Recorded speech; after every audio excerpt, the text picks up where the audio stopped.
Next ਇਕਾਈ ਹੈਗੀ ਆ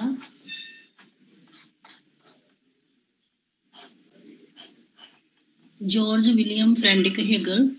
ਇਹਨੂੰ ਹੀਗਲ ਵੀ ਕਹਿੰਦੇ ਔਰ ਹਿੰਗਲ ਵੀ ਕਹਿੰਦੇ ਆ। ਇਹਦਾ ਜੀਵਨ ਚਿੱਤਰਨ, ਇਤਿਹਾਸ ਦੀ ਫਿਲਾਸਫੀ, ਕਾਰਨ ਮਹੱਤਵ, ਅਧਿਕਾਰ ਦੇ ਫਿਲਾਸਫੀ, ਦਵੰਦਵਾਦ। ਇਹਦਾ ਦਵੰਦਵਾਦ ਵੈਸੇ ਮਾਰਕਸ ਦਾ ਵੀ ਬੜਾ ਇੰਪੋਰਟੈਂਟ ਆ। ਪ੍ਰੋਪਰ ਆਲੋਚਨਾ ਇਹਦੇ ਵਿੱਚ ਜਿਹੜਾ ਇੰਪੋਰਟੈਂਟ ਕੁਐਸਚਨ ਆ ਉਹ ਮੈਂ ਤੁਹਾਨੂੰ ਦੱਸ ਦਿੰਨੀ ਆ।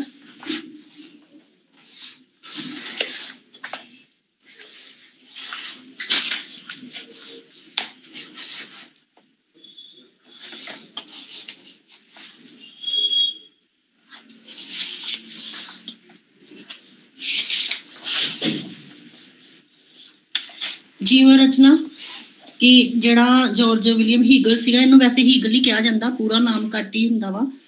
ਹੀਗਲ ਦਾ ਜਿਹੜਾ ਜਨਮ ਸੀਗਾ ਜਰਮਨੀ ਵਿੱਚ ਵਰਸਬਰਗ ਵਿੱਚ ਹੋਇਆ 1770 ਈਸਵੀ ਵਿੱਚ। ਵਰਸਬਰਗ ਵਿੱਚ ਉਸਦੀ ਜਿਹੜੀ ਯੁਵਾ ਅਵਸਥਾ ਸੀ ਫਰਾਂਸੀਸੀ ਕ੍ਰਾਂਤੀ ਦੇ ਤੂਫਾਨੀ ਦੌਰੇ ਵਿੱਚ ਬਤੀਤ ਹੋਈ। ਜਾਣੀ ਕਿ ਉਸ ਟਾਈਮ ਤੇ ਫਰਾਂਸ ਦੀ ਕ੍ਰਾਂਤੀ ਚੱਲ ਰਹੀ ਸੀ ਆਜ਼ਾਦੀ ਵਾਸਤੇ। ਉਹਦਾ ਕਹਿੰਦੇ ਇਹਦੇ ਤੇ ਬਹੁਤ ਉਸ ਤੂਫਾਨੀ ਦੌਰ ਵਿੱਚ ਇਹਦਾ ਜਿਹੜਾ ਜੀਵਨ ਸੀ, ਜਵਾਨੀ ਜਿਹੜੀ ਸੀ ਬਤੀਤ ਹੋਈ। ਬਚਪਨ ਤੋਂ ਹੀ ਹੀਗਲ ਬਹੁਤ ਤੀਬਰ ਬੁੱਧੀ ਰੱਖਦਾ ਸੀ, ਜਾਣੀ ਕਿ ਤੇਜ਼ ਦਿਮਾਗ ਦਾ ਸੀ। ਆਪਣੀ ਜਵਾਨੀ ਵਿੱਚ ਉਸਨੇ ਫਰਾਂਸ ਦੀ ਕ੍ਰਾਂਤੀ ਦਾ ਗਹਿਰਾ ਅਧਿਐਨ ਕੀਤਾ ਤੇ ਉਸਦੀ ਪ੍ਰਸ਼ੰਸਾ ਵੀ ਕੀਤੀ। ਇਸੇ ਕ੍ਰਾਂਤੀ ਨੇ ਉਸਦੇ ਪਰਿਚੈ ਉਦਾਰਵਾਦੀ ਦਰਸ਼ਨ ਨਾਲ ਕਰਾਇਆ। ਜਾਣੀ ਕਿ ਉਹਦੀ ਜਿਹੜੀ ਜਾਣ ਪਹਿਚਾਣ ਸੀ ਉਹ ਉਦਾਰਵਾਦੀ ਜਿਹੜੇ ਹੈਗੇ ਸੀ ਵਿਦਵਾਨ ਉਹਨਾਂ ਨਾਲ ਹੋਈ। ਇਸੇ ਉਦਾਰਵਾਦ ਨੂੰ ਉਸਨੇ ਆਦਰਸ਼ਵਾਦ ਦਾ ਰੂਪ ਦਿੱਤਾ। ਜਾਣੀ ਕਿ ਇਹਨੇ ਉਦਾਰਵਾਦ ਨੂੰ ਆਦਰਸ਼ਵਾਦ ਬਣਾ ਕੇ ਤੇ ਆਪਣੇ ਵਿਚਾਰ ਪੇਸ਼ ਕੀਤੇ। ਕਿਉਂਕਿ ਕਈ ਵਿਦਵਾਨ ਜਿਹੜੇ ਨੇ ਉਹਨਾਂ ਦੀ ਅਲੱਗ-ਅਲੱਗ ਵਿਚਾਰਧਾਰਾ। ਕੁਝ ਵਿਦਵਾਨ ਜਿਹੜੇ ਨੇ ਉਹ ਉਦਾਰਵਾਦੀ ਵਿਚਾਰਧਾਰਾ ਨਾਲ ਚੱਲਦੇ ਆ, ਕੁਝ ਆਦਰਸ਼ਵਾਦ ਨਾਲ, ਕੁਝ ਜਿਹੜੇ ਨੇ ਯਥਾਰਥਵਾਦ ਨਾਲ। ਕਹਿੰਦਾ ਆਰੰਭ ਵਿੱਚ ਹੀਗਲ ਦੀ ਕ੍ਰਾਂਤੀ ਦੇ ਪ੍ਰਤੀ ਗਹਿਰੀ ਹਮਦਰਦੀ ਸੀ। ਅੰਤ ਵਿੱਚ ਉਸਦੇ ਵਿਰੁੱਧ ਕਈ ਲੋਕ ਉਸਦੇ ਵਿਰੁੱਧ ਹੋ ਗਏ। ਆਪਣੀ ਕਹਿੰਦਾ ਤੇਜ਼ ਬੁੱਧੀ ਦੇ ਕਾਰਨ ਸਕੂਲ ਵਿੱਚ ਉਹਨੂੰ ਬੜੀ ਵਾਰੀ ਇਨਾਮ ਉਹਨੇ ਜਿੱਤੇ ਔਰ ਦਿਨੋਂ ਦਿਨ ਉਹ ਆਪਣੇ ਜੀਵਨ ਵਿੱਚ ਇੱਕ ਤਰੱਕੀ ਕਰਦਾ ਸੀ। ਬਾਅਦ ਵਿੱਚ ਉਹ ਇੱਕ ਸਧਾਰਨ ਅਧਿਆਪਕ ਲੱਗ ਗਿਆ ਔਰ ਬਾਅਦ ਵਿੱਚ ਉਹਨੂੰ ਯੂਨੀਵਰਸਿਟੀ ਵਿੱਚ ਜਿਹੜਾ ਸੀ ਅਧਿਆਪਕ ਦਾ ਜਿਹੜੀ ਜੋਬ ਮਿਲ ਗਈ। ਔਰ ਜਰਮਨੀ ਦੇ ਵਿੱਚ ਉਹਨੂੰ ਸਭ ਤੋਂ ਮਹਾਨ ਜਿਹੜਾ ਦਾਰਸ਼ਨਿਕ ਸਮਝਿਆ ਜਾਣ ਲੱਗਿਆ, ਫਿਲੋਸਫਰ ਸਮਝਿਆ ਜਾਣ ਲੱਗਿਆ ਜਰਮਨੀ ਦੇ ਵਿੱਚ।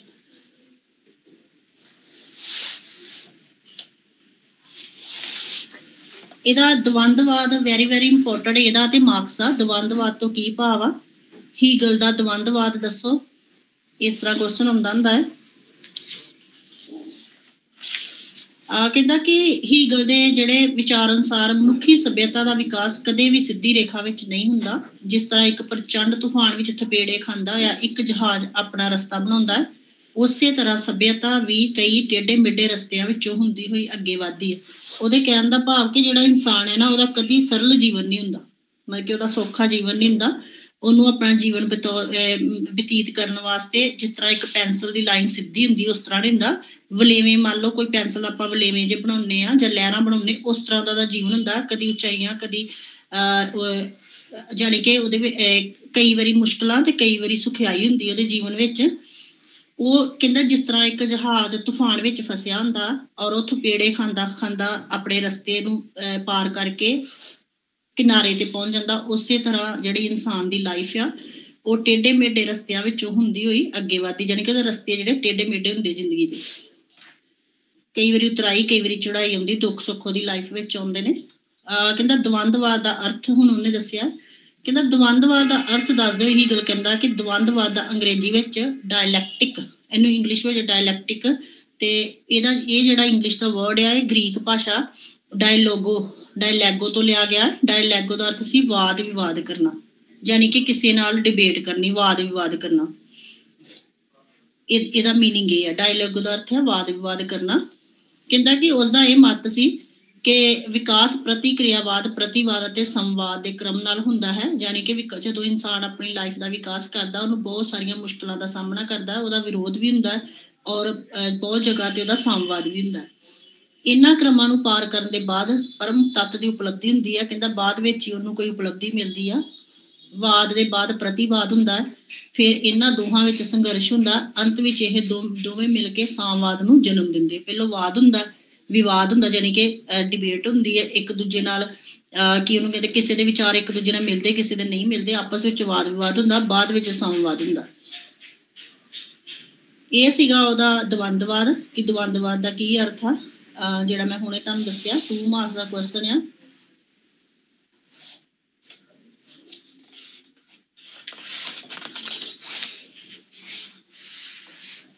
ਨੈਕਸਟ ਉਹਦਾ ਜਿਹੜਾ ਇੰਪੋਰਟੈਂਟ ਕੁਐਸਚਨ ਆ ਹੀਗਲ ਦਾ, ਉਹ ਹੈਗਾ ਵਾ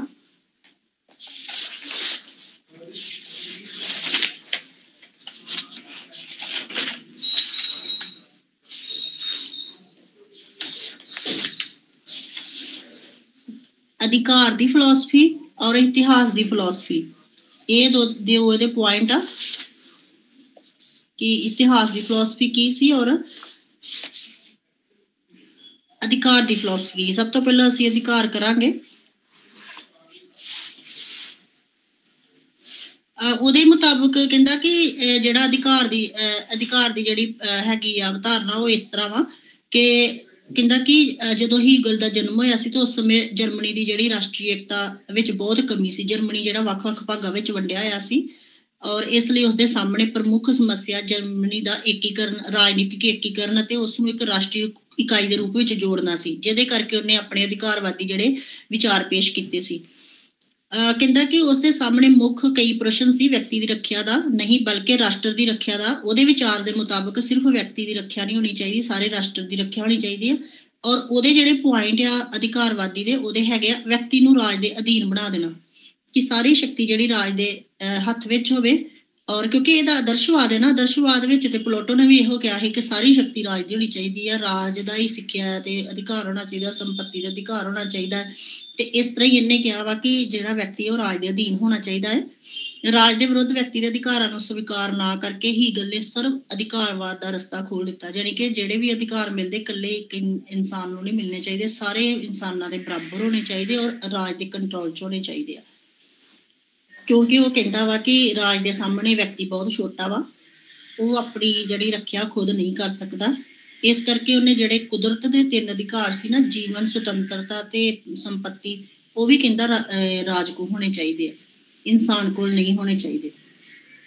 ਇਸ ਤਰ੍ਹਾਂ ਉਹਨੇ ਵਿਅਕਤੀ ਨੂੰ ਰਾਜ ਦੇ ਬਿਲਕੁਲ ਅਧੀਨ ਬਣਾ ਦਿੱਤਾ। ਇਹ ਉਹਦਾ ਅਧਿਕਾਰ ਸੀਗਾ ਪਹਿਲਾ, ਕਿ ਉਹਨੇ ਜਿਹੜੇ ਇਨਸਾਨ ਦੇ ਵੱਖਰੇ ਅਧਿਕਾਰ ਹੁੰਦੇ ਪਰਸਨਲ, ਉਹਨੂੰ ਸਰਵਜਨਿਕ ਅਧਿਕਾਰ ਦਾ ਨਾਮ ਦਿੱਤਾ। ਰਾਜ ਦਾ ਦੈਵੀਕਰਨ, ਕਹਿੰਦਾ ਕਿ ਉਹਨੇ ਕਿਹਾ ਸੀ ਕਿ ਜਿਹੜਾ ਰਾਜ ਹੈ ਨਾ, ਉਹਨੂੰ ਇੱਕ ਦੇਵਤਾ ਦੇ ਰੂਪ ਵਿੱਚ ਮੰਨਿਆ ਜਾਵੇ, ਯਾਨੀ ਕਿ ਉਹਨੇ ਸਰਵ ਅਧਿਕਾਰਵਾਦ ਨੂੰ ਬੜਾਵਾ ਦਿੱਤਾ ਕਿ ਜਿਹੜਾ ਰਾਜ ਹੈ ਉਹ ਧਰਤੀ ਉੱਤੇ ਈਸ਼ਵਰ ਦੀ ਤਰ੍ਹਾਂ। ਇਸ ਕਰਕੇ ਹਰ ਇੱਕ ਜਿਹੜਾ ਇਨਸਾਨ ਆ ਉਹ ਰਾਜ ਦੇ ਅਧੀਨ ਹੋਣਾ ਚਾਹੀਦਾ। ਨੈਕਸਟ ਕਹਿੰਦਾ ਰਾਜ ਸਾਧਿਆ ਹੈ ਅਤੇ ਵਿਅਕਤੀ ਸਾਧਨ।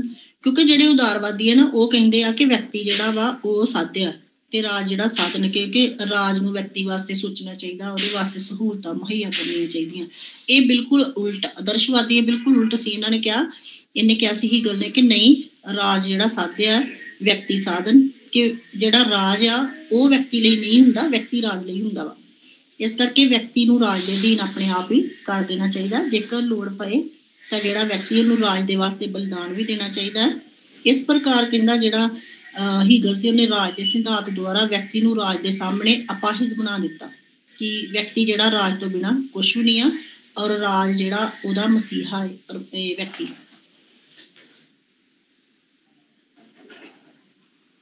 ਕਹਿੰਦਾ ਇਹਨੇ ਵਿਅਕਤੀ ਦੀ ਸੁਤੰਤਰਤਾ ਦਾ ਵੀ ਵਿਰੋਧ ਕੀਤਾ, ਕਿਉਂਕਿ ਜਿਹੜੇ ਉਦਾਰਵਾਦੀ ਉਹ ਕਹਿੰਦੇ ਵਿਅਕਤੀ ਨੂੰ ਬਿਲਕੁਲ ਸੁਤੰਤਰ ਰੱਖ ਦਿੱਤਾ ਜਾਵੇ, ਤੇ ਬਟ ਇਹਨੇ ਉਹਦਾ ਵਿਰੋਧ ਕੀਤਾ। ਇਹ ਕਹਿੰਦਾ ਕਿਸੇ ਵੀ ਮਾਮਲੇ 'ਚ ਵਿਅਕਤੀ ਸੁਤੰਤਰ ਨਹੀਂ ਹੋਣਾ ਚਾਹੀਦਾ, ਕਿਉਂਕਿ ਜੇ ਵਿਅਕਤੀ ਸੁਤੰਤਰ ਹੋਊਗਾ ਤਾਂ ਉਹ ਆਪਣੇ ਆਪ ਬਾਰੇ ਸਿਰਫ ਸੋਚੂਗਾ, ਉਹ ਸਰਵ ਕਲਿਆਣ ਬਾਰੇ ਨਹੀਂ ਸੋਚੂਗਾ। ਇਸ ਕਰਕੇ ਵਿਅਕਤੀ ਜਿਹੜਾ ਉਹ ਸੁਤੰਤਰ ਨਹੀਂ ਹੋਣਾ ਚਾਹੀਦਾ। ਹੀਗਲ ਦੀ ਰਾਸ਼ਟਰ ਰਾਜ ਦੀ ਧਾਰਨਾ, ਕਿਉਂਕਿ ਜਦੋਂ ਉਹਦਾ ਜਵਾਨੀ ਬੀਤੀ ਸੀ ਉਦੋਂ ਜਰਮਨੀ ਦੇ ਵਿੱਚ ਫੁੱਟ ਪਈ ਹੋਈ ਸੀ, ਜਰਮਨੀ ਕਾਫੀ ਟੁਕੜਿਆਂ ਵਿੱਚ ਵੰਡਿਆ ਹੋਇਆ ਸੀ। ਇਸ ਕਰਕੇ ਉਹਨੇ ਇਹ ਸੋਚਿਆ ਕਿ ਜਰਮਨੀ ਨੂੰ ਇੱਕ ਕਰਨ ਵਾਸਤੇ ਸਭ ਤੋਂ ਪਹਿਲਾਂ ਰਾਜ ਜਿਹੜਾ ਰਾਸ਼ਟਰੀ ਰਾਜ ਹੋਣਾ ਚਾਹੀਦਾ, ਯਾਨੀ ਕਿ ਸਾਰੇ ਜਿੰਨੇ ਵੀ ਜਰਮਨੀ ਦੇ ਟੁਕੜੇ ਹੋਏ ਆ, ਸਾਰੇ ਉਹਦੇ ਸਟੇਟਸ ਜਿੰਨੇ ਰਾਜ ਸੀਗੇ ਆਪਸ ਵਿੱਚ ਵੰਡੇ ਹੋਏ ਸੀ, ਉਹਨਾਂ ਨੂੰ ਇੱਕ ਕਰਨਾ ਉਹਦਾ ਇੱਕ ਨਿਸ਼ਾਨਾ ਸੀਗਾ। ਨੈਕਸਟ ਉਹਦਾ ਪੁਆਇੰਟ ਹੈ ਯੁੱਧ ਦਾ ਸਮਰਥਨ। ਕਹਿੰਦਾ ਕਿ ਸਰਵ ਅਧਿਕਾਰ ਵਿੱਚ ਜਦੋਂ ਰਾਸ਼ਟਰੀ ਹੱਦਾਂ ਨੂੰ ਲੰਘ ਜਾਂਦਾ ਉਹ ਮਾਰਗ ਇੱਕ ਵਿਸਤਾਰਵਾਦ ਦਾ ਰੂਪ ਧਾਰਨ ਕਰ ਲੈਂਦਾ।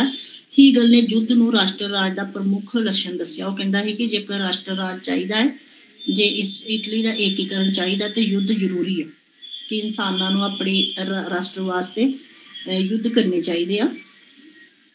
ਔਰ ਹੀਗਲ ਨੇ ਯੁੱਧ ਦਾ ਸਮਰਥਨ ਕਰਦੇ ਸਮੇਂ ਇਸਦੇ ਪ੍ਰਣਾਮਾਂ ਵੱਲ ਧਿਆਨ ਨਹੀਂ ਰੱਖਿਆ। ਕਹਿੰਦਾ ਇਹਦਾ ਨਾਲ ਹੀ ਕਿਸੇ ਨੇ ਵਿਰੋਧ ਕਰ ਦਿੱਤਾ ਕਿ ਜੇਕਰ ਉਹਨੇ ਯੁੱਧ ਦਾ ਸਮਰਥਨ ਕੀਤਾ ਤੇ ਉਹਨੇ ਇਹ ਨਹੀਂ ਸੋਚਿਆ ਕਿ ਇਹਦਾ ਨਤੀਜਾ ਕੀ ਨਿਕਲਦਾ।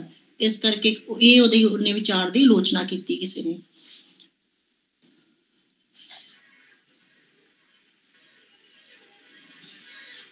ਨੈਕਸਟ ਉਹਨੇ ਇੱਕ ਪੁਆਇੰਟ ਦਿੱਤਾ, ਦੰਡ ਅਤੇ ਸੰਪत्ति। ਕਹਿੰਦਾ ਕਿ ਕਿਸੇ ਵੀ ਆਧਾਰ ਦੇ ਉਲੰਘਣ ਹੋਣ ਤੇ ਰਾਜ ਦਾ ਕਰਤੱਵ, ਜੇਕਰ ਮੰਨ ਲਓ ਕੋਈ ਵਿਅਕਤੀ ਜਿਹੜੇ ਨੇ ਰਾਜ ਦੇ ਜਿਹੜੇ ਅਧਿਕਾਰ, ਸਰਵ ਅਧਿਕਾਰ ਉਹਨਾਂ ਦਾ ਉਲੰਘਣ ਕਰਦੇ ਆ ਤੇ ਉਸ ਵਿਅਕਤੀ ਨੂੰ ਸਖਤ ਤੋਂ ਸਖਤ ਸਜ਼ਾ ਦਿੱਤੀ ਜਾਵੇ। ਉਸ ਦੀ ਨਜ਼ਰ ਵਿੱਚ ਦੰਡ ਦਾ ਉਦੇਸ਼ ਸਰਵਜਨਿਕ ਸੁਰੱਖਿਆ ਨਹੀਂ, ਬਲਕਿ ਦੰਡ ਦਾ ਭਾਵ ਕੇਵਲ ਇਹੀ ਹੈ ਕਿ ਜਿਸ ਅਧਿਕਾਰ ਦੀ ਉਲੰਘਣਾ ਦੁਆਰਾ ਜਿਸ ਵਿਅਕਤੀ ਦੇ ਪ੍ਰਤੀ ਅਤੇ ਸਮਾਜ ਅਤੇ ਨਿਆਂ ਵਿਧਾਨ ਦੇ ਪ੍ਰਤੀ ਅਤਿਆਚਾਰ ਹੋਇਆ ਹੈ ਉਸ ਦਾ ਬਦਲਾ ਲਿਆ ਜਾ ਸਕੇ। ਦੰਡ ਸਮਾਜ ਅਤੇ ਅਪਰਾਧੀ ਦੋਨਾਂ ਦਾ ਸਮਾਨ ਅਧਿਕਾਰ ਹੈ। ਇਸੇ ਦੇ ਦੁਆਰਾ ਦੋਵਾਂ ਨੂੰ ਆਪਣਾ ਉਚਿਤ ਨਿਆਂ ਮਿਲੇਗਾ।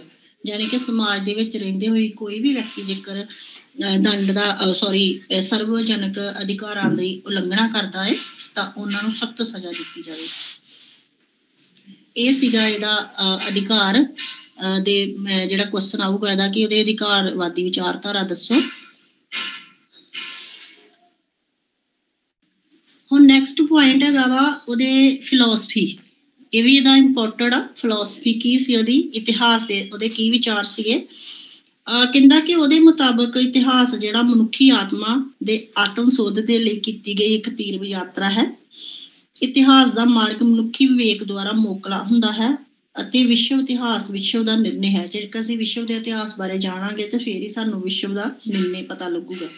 ਉਹਦੇ ਵਿੱਚ ਉਹਨੇ ਇਹਦੇ 4 ਪੁਆਇੰਟ ਦਿੱਤੇ। ਇਤਿਹਾਸ ਕਿੱਥੋਂ ਕਿੱਥੋਂ ਲਿਆ, ਪ੍ਰੋਵਾਤੀਏ, ਓਰੀਐਂਟਲਸ, ਗ੍ਰੀਕਸ, ਰੋਮਨਸ, ਜਰਮਨਸ, ਇਹਨਾਂ ਸਾਰਿਆਂ ਦੇ ਵਿੱਚੋਂ ਉਹਨੇ ਇਤਿਹਾਸ ਬਾਰੇ ਗੱਲ ਕੀਤੀ ਆ। ਹੀਗਲ ਕਹਿੰਦਾ ਕਿ ਇਤਿਹਾਸ ਦੀਆਂ ਜਿਹੜੀਆਂ ਆਪਣੀਆਂ ਸਮੱਸਿਆਵਾਂ ਹੁੰਦੀਆਂ ਜਿਨ੍ਹਾਂ ਦੇ ਲਈ ਉਸ ਦੇ ਆਪਣੇ ਹੱਲ ਹੀ ਹੁੰਦੇ ਆ, ਕਿਉਂਕਿ ਜਿਹੜੇ ਇਤਿਹਾਸ ਦੀ ਆਪਣੀ ਸਮੱਸਿਆ ਉਹ ਜਿਹੜੇ ਇਤਿਹਾਸ ਵਿੱਚ ਉਸੇ ਵਿੱਚੋਂ ਹੀ ਹੱਲ ਲੱਭੇ ਜਾਂਦੇ ਆ। ਬੁੱਧੀਮਾਨ ਲੋਕ ਨਾ ਤਾਂ ਇਤਿਹਾਸ ਦਾ ਨਿਰਮਾਣ ਕਰਦੇ ਹਨ ਨਾ ਨਿਰਦੇਸ਼ਨ, ਬਲਕਿ ਪੱਕੀਆਂ ਘਟਣ ਵਾਲੀਆਂ ਘਟਨਾਵਾਂ ਦੀ ਉਚਿਤਤਾ ਦੇ ਸਾਹਮਣੇ ਉਹਨਾਂ ਨੂੰ ਝੁਕਣਾ ਪੈਂਦਾ ਹੈ। ਹੀਗਲ ਦੇ ਅਨੁਸਾਰ ਇਤਿਹਾਸ ਬੁੱਧੀਮਾਨਾਂ ਦਾ ਪਥ ਦਰਸ਼ਨ ਕਰਦਾ ਹੈ ਅਤੇ ਮੂਰਖਾਂ ਨੂੰ ਘਸੀਟਦਾ ਹੈ। ਉਹਦੇ ਕਹਿਣ ਦਾ ਭਾਵ ਕਿ ਜਿਹੜਾ ਇਤਿਹਾਸ ਹੈ ਜਿਹੜੇ ਲੋਕ ਬੁੱਧੀਮਾਨ ਹੈ ਉਹਨਾਂ ਵਾਸਤੇ ਮਾਰਗ ਪ੍ਰਦਰਸ਼ਨ ਕਰਦਾ ਤੇ ਮੂਰਖਾਂ ਨੂੰ ਘਸੀਟਦਾ। ਕਹਿੰਦਾ ਇਤਿਹਾਸ ਦਾ ਮਾਰਗ ਅਤੇ ਮਨੁੱਖੀ ਸੰਸਥਾਵਾਂ ਦਾ ਵਿਕਾਸ ਸਥਾਈ ਪਰਿਵਰਤਨਾਂ ਦੁਆਰਾ ਨਿਸ਼ਚਿਤ ਹੁੰਦਾ ਹੈ। ਸੱਚ ਅਤੇ ਵਾਸਤਵਿਕਤਾ ਦੇ ਦਰਸ਼ਨ ਕਿਸੇ ਇੱਕ ਨਿਸ਼ਚਿਤ ਘਟਨਾ ਵਿੱਚ ਉਪਲਬਧ ਨਹੀਂ ਹੁੰਦੇ, ਬਲਕਿ ਘਟਨਾਵਾਂ ਦੀ ਇੱਕ ਦੂਸਰੇ ਨਾਲ ਪ੍ਰਤੀਕਿਰਿਆ ਤੇ ਸਮਾਨਤਾ ਨਾਲ ਪ੍ਰਾਪਤ ਹੁੰਦੀ ਹੈ। ਇਹ ਸੀਗਾ ਉਹਦਾ ਇਤਿਹਾਸ ਕਿ ਇਤਿਹਾਸ ਦੇ ਵਿੱਚ ਘਟਨਾਵਾਂ ਹੁੰਦੀਆਂ ਉਹਦੇ ਹੱਲ ਵੀ ਲੱਭੇ ਜਾਂਦੇ ਆ। ਔਰ ਕਹਿੰਦਾ ਜੋ ਵੀ ਪ੍ਰਕਿਰਤੀ ਵਿੱਚ ਜੋ ਵੀ ਪਰਿਵਰਤਨ ਹੁੰਦੇ ਚਾਹੇ ਉਹਨਾਂ ਦੀ ਸੰਖਿਆ ਕਿੰਨੀ ਵੀ ਕਿਉਂ ਨਾ ਹੋਵੇ, ਉਹਨਾਂ ਦਾ ਇੱਕ ਚੱਕਰ ਹੁੰਦਾ ਹੈ ਜੋ ਨਿਰੰਤਰ ਚੱਲਦਾ ਰਹਿੰਦਾ ਹੈ। ਕਹਿੰਦਾ ਜਿਹੜਾ ਕੋਈ ਵਿਕਾਸ ਹੋ ਰਿਹਾ ਇਹ ਵਿਕਾਸ ਕਦੋਂ ਤੱਕ ਪੂਰਾ ਹੋਊਗਾ ਇਹਦੇ ਬਾਰੇ ਕੋਈ ਜਾਣਕਾਰੀ ਨਹੀਂ ਮਿਲਦੀ, ਕਿਉਂਕਿ ਇਹ ਵਿਕਾਸ ਇਤਿਹਾਸ ਤੋਂ ਹੀ ਸ਼ੁਰੂ ਹੋ ਕੇ ਤੇ ਹੁਣ ਤੱਕ ਚੱਲ ਰਿਹਾ ਹੈ।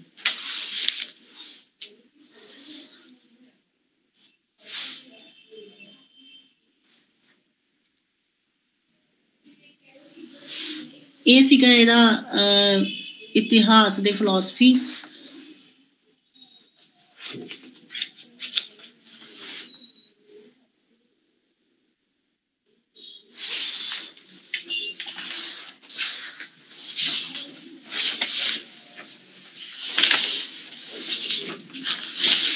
ਨੈਕਸਟ ਇੱਕ ਆਈ ਹੈਗੀ ਆ ਕਾਰਲ ਮਾਰਕਸ। ਵੈਰੀ ਇੰਪੋਰਟੈਂਟ ਜੋ ਇਹਦਾ ਚੈਪਟਰ। ਹੁਣ ਵੀ ਇਹਦਾ ਜਿਹੜਾ ਕਾਰਲ ਮਾਰਕਸ ਦਾ ਜਨਮ ਦਿਨ ਮਨਾਇਆ ਜਾਂਦਾ ਵਾ, ਕਿਉਂਕਿ ਇਹਨੇ ਵਰਗ ਸੰਘਰਸ਼ ਦੇ ਬਾਰੇ ਬਹੁਤ ਕੁਝ ਲਿਖਿਆ ਹੈ। ਕਾਰਲ ਮਾਰਕਸ ਦਾ ਜੀਵਨ, ਕੰਮ, ਭੌਤਿਕਵਾਦ ਅਤੇ ਦਵੰਦਵਾਦ। ਭੌਤਿਕਵਾਦ ਇੱਕ ਕਵੀ ਦੇ ਰੂਪ ਵਿੱਚ ਮਾਰਕਸ ਡਾਕਟਰੇਟ ਜਾਂ ਪ੍ਰਬੰਧ। ਦਵੰਦਵਾਦ ਇਹਦਾ ਬਹੁਤ ਫੇਮਸ, ਮੈਂ ਪਹਿਲੇ ਵੀ ਦੱਸਿਆ ਸੀ ਜਦੋਂ ਮੈਂ ਹੀਗਲ ਦਾ ਪੜ੍ਹਾ ਰਹੀ ਸੀ ਕਿ ਜਿਹੜਾ ਮਾਰਕਸ ਦਾ ਦਵੰਦਵਾਦ ਹੈ ਨਾ ਬਹੁਤ ਹੀ ਇਹ ਫੇਮਸ ਆ, ਬਹੁਤ ਹੀ ਇੰਪੋਰਟੈਂਟ ਆ। ਭੌਤਿਕਵਾਦੀ ਅਤੇ ਇਤਿਹਾਸ, ਆਰਥਿਕ ਨੀਤੀਵਾਦ, ਇਹ ਇਹਦੇ ਪੁਆਇੰਟ ਸੀ। ਸਭ ਤੋਂ ਪਹਿਲੇ ਅਸੀਂ ਕਾਰਲ ਮਾਰਕਸ ਦਾ ਜੀਵਨ ਪੜਾਂਗੇ।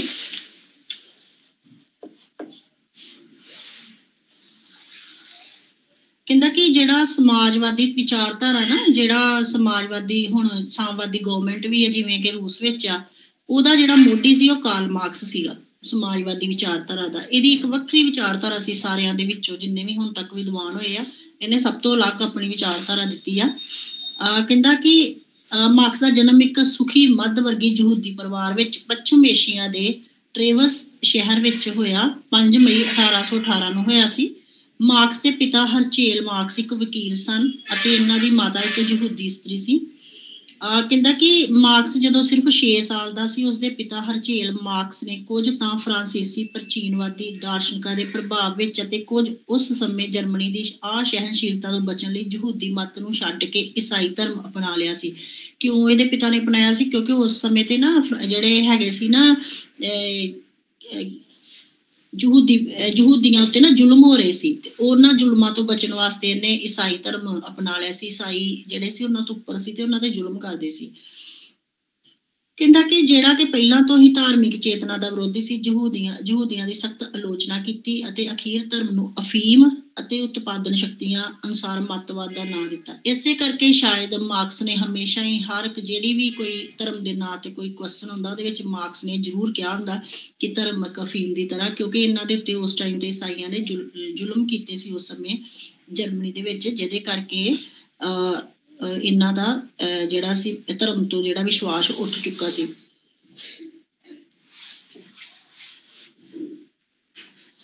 ਜ਼ਿਆਦਾ ਨਹੀਂ ਅਸੀਂ ਇਹਦਾ ਜੀਵਨ ਪੜਾਂਗੇ, ਆਪਾਂ ਸਿਰਫ ਇੰਨਾ ਪੜਾਂਗੇ ਕਿ ਇਹਦੇ ਕਿਹੜੇ ਇੰਪੋਰਟੈਂਟ ਕੁਐਸਚਨ ਨੇ, ਕਿਉਂਕਿ ਜੀਵਨ ਦਾ ਤੇ 2 ਮਾਰਕਸ ਦਾ ਹੀ ਹੁੰਦਾ। ਜੇਕਰ ਇਹਦੀਆਂ ਰਚਨਾਵਾਂ ਆ ਜਾਂਦੇ ਨੇ, ਬਹੁਤ ਸਾਰੇ ਗ੍ਰੰਥ ਲਿਖੇ ਆ। ਸਭ ਤੋਂ ਵੱਡਾ ਫਿਲੋਸਫਰ ਇਹੀ ਸੀਗਾ।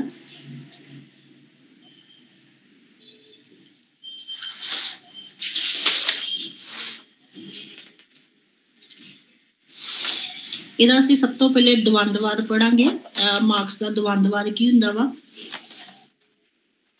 ਇਹਦੇ ਮੁਤਾਬਕ ਜਿਹੜਾ ਪਿੱਛੇ ਆਪਾਂ ਹੀਗਲ ਪੜਿਆ ਸੀ, ਉਹਨੇ ਕਿਹਾ ਸੀ ਨਾ ਵਾਦ ਵਿਵਾਦ ਜਿਹੜਾ ਵਾ ਤੇ ਸਾਮਵਾਦ, ਉਹਨਾਂ ਨੂੰ ਮਿਲਾ ਕੇ ਦਵੰਦਵਾਦ, ਬਟ ਇਹਨੇ ਉਹਦੀ ਅਲੱਗ ਪਰਿਭਾਸ਼ਾ ਦਿੱਤੀ। ਇਹਨੇ ਕਿਹਾ ਕਿ ਦਵੰਦਵਾਦ ਭੌਤਿਕਵਾਦ, ਇਹਨੇ ਕਿਹਾ ਦਵੰਦਵਾਦ ਨੂੰ ਕਿ ਇਹ ਭੌਤਿਕਵਾਦ ਆ। 2 ਮਾਰਕਸ ਦਾ ਕੁਐਸਚਨ ਆ। ਕਹਿੰਦਾ ਦਵੰਦਵਾਦ ਭੌਤਿਕਵਾਦ ਕਾਰਲ ਮਾਰਕਸ ਦਾ ਸਭ ਤੋਂ ਮਹੱਤਵਪੂਰਨ ਸਿਧਾਂਤ ਹੈ। ਇਸ ਸਿਧਾਂਤ ਨੂੰ ਉਸਨੇ ਹੀਗਲ ਤੋਂ ਅਪਣਾਇਆ ਸੀ, ਪਰੰਤੂ ਹੀਗਲ ਦੇ ਦਵੰਦਵਾਦ ਭੌਤਿਕਵਾਦ ਅਤੇ ਮਾਰਕਸ ਦੇ ਦਵੰਦਵਾਦ ਭੌਤਿਕਵਾਦ ਵਿੱਚ ਬਹੁਤ ਫਰਕ ਆ।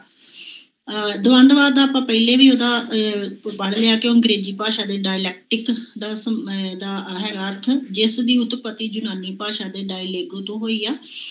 ਡਾਇਲੇਗੋ ਦਾ ਅਰਥ ਹੈ ਵਾਦ ਵਿਵਾਦ ਕਰਨਾ ਜਾਂ ਭਾਸ਼ਣ ਦੇਣਾ। ਇੰਜ ਡਾਇਲੈਕਟਿਕ ਦਾ ਸ਼ਾਬਦਿਕ ਅਰਥ ਤਰਕ ਵਿਤਰਕ ਰਾਹੀਂ ਸੱਚ ਦੀ ਖੋਜ ਕਰਨਾ ਹੈ।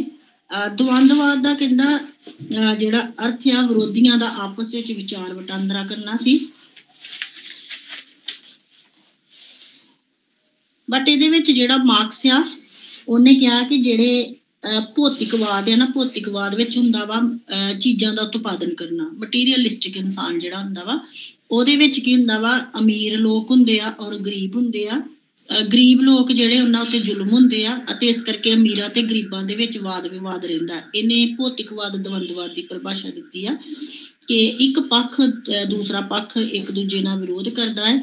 ਔਰ ਕਹਿੰਦਾ ਕਿ ਜਦੋਂ ਵੀ ਉਹਨੇ ਕੀ ਕਿਹਾ ਸੀ ਕਿ ਇੱਕ ਪਾਸੇ ਜਿਹੜੇ ਪਹਿਲੋਂ ਸਾਮਤਵਾਦ ਹੁੰਦੇ ਸੀ, ਜਦੋਂ ਸਾਮਤਵਾਦਾਂ ਦਾ ਰਾਜ ਚੱਲ ਗਿਆ ਤੇ ਉਹਨਾਂ ਨੇ ਆਪਣੀ ਜਿਹੜਾ ਪੈਸਾ ਸੀਗਾ ਉਹ ਫੈਕਟਰੀਆਂ ਲਗਾ ਲਈਆਂ ਉਹਦੀਆਂ ਔਰ ਉਹ ਬਣ ਗਏ ਪੂੰਜੀਵਾਦ। ਔਰ ਪੂੰਜੀਵਾਦ ਵਿੱਚ ਜਿਹੜੇ ਅਮੀਰ ਲੋਕ ਸੀ, ਕਿਉਂਕਿ ਫੈਕਟਰੀਆਂ ਹੁੰਦੀਆਂ ਅਮੀਰਾਂ ਦੀਆਂ, ਉਹਨਾਂ ਨੇ ਜਦੋਂ ਉਸ ਸਮੇਂ ਤੇ ਮਜ਼ਦੂਰਾਂ ਨਾਲ ਜ਼ੁਲਮ ਕਰਦੇ ਸੀ, ਉਹਨਾਂ ਦੇ ਵਿੱਚ ਜਿਹੜਾ ਵਾਦ ਵਿਵਾਦ ਚੱਲਦਾ ਸੀ ਉਹਨੂੰ ਕਹਿੰਦੇ ਭੌਤਿਕਵਾਦ ਦਵੰਦਵਾਦ। ਠੀਕ ਹੈ, ਉਹਨੇ ਪੈਸੇ ਨਾਲ ਰਿਲੇਟਡ ਇਹਦੀ ਜਿਹੜੀ ਦਿੱਤੀ ਹੋਈ ਆ ਪਰਿਭਾਸ਼ਾ।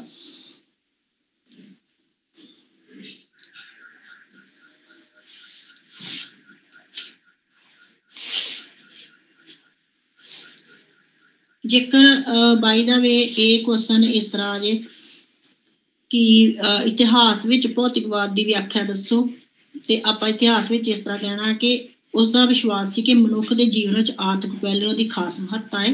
ਭੌਤਿਕਵਾਦ ਦਾ ਮਤਲਬ ਇਹ ਹੈ ਕਿ ਇਨਸਾਨ ਜਿਹੜਾ ਆਪਣੀਆਂ ਭੌਤਿਕ ਜ਼ਰੂਰਤਾਂ ਪੂਰੀਆਂ ਕਰਦਾ ਵਾ, ਇਸ ਕਰਕੇ ਉਹਦੇ ਜੀਵਨ ਵਿੱਚ ਆਰਥਿਕ ਮਹੱਤਤਾ ਜ਼ਿਆਦਾ, ਪੈਸੇ ਦੀ ਮਹੱਤਤਾ ਜ਼ਿਆਦਾ ਵਾ।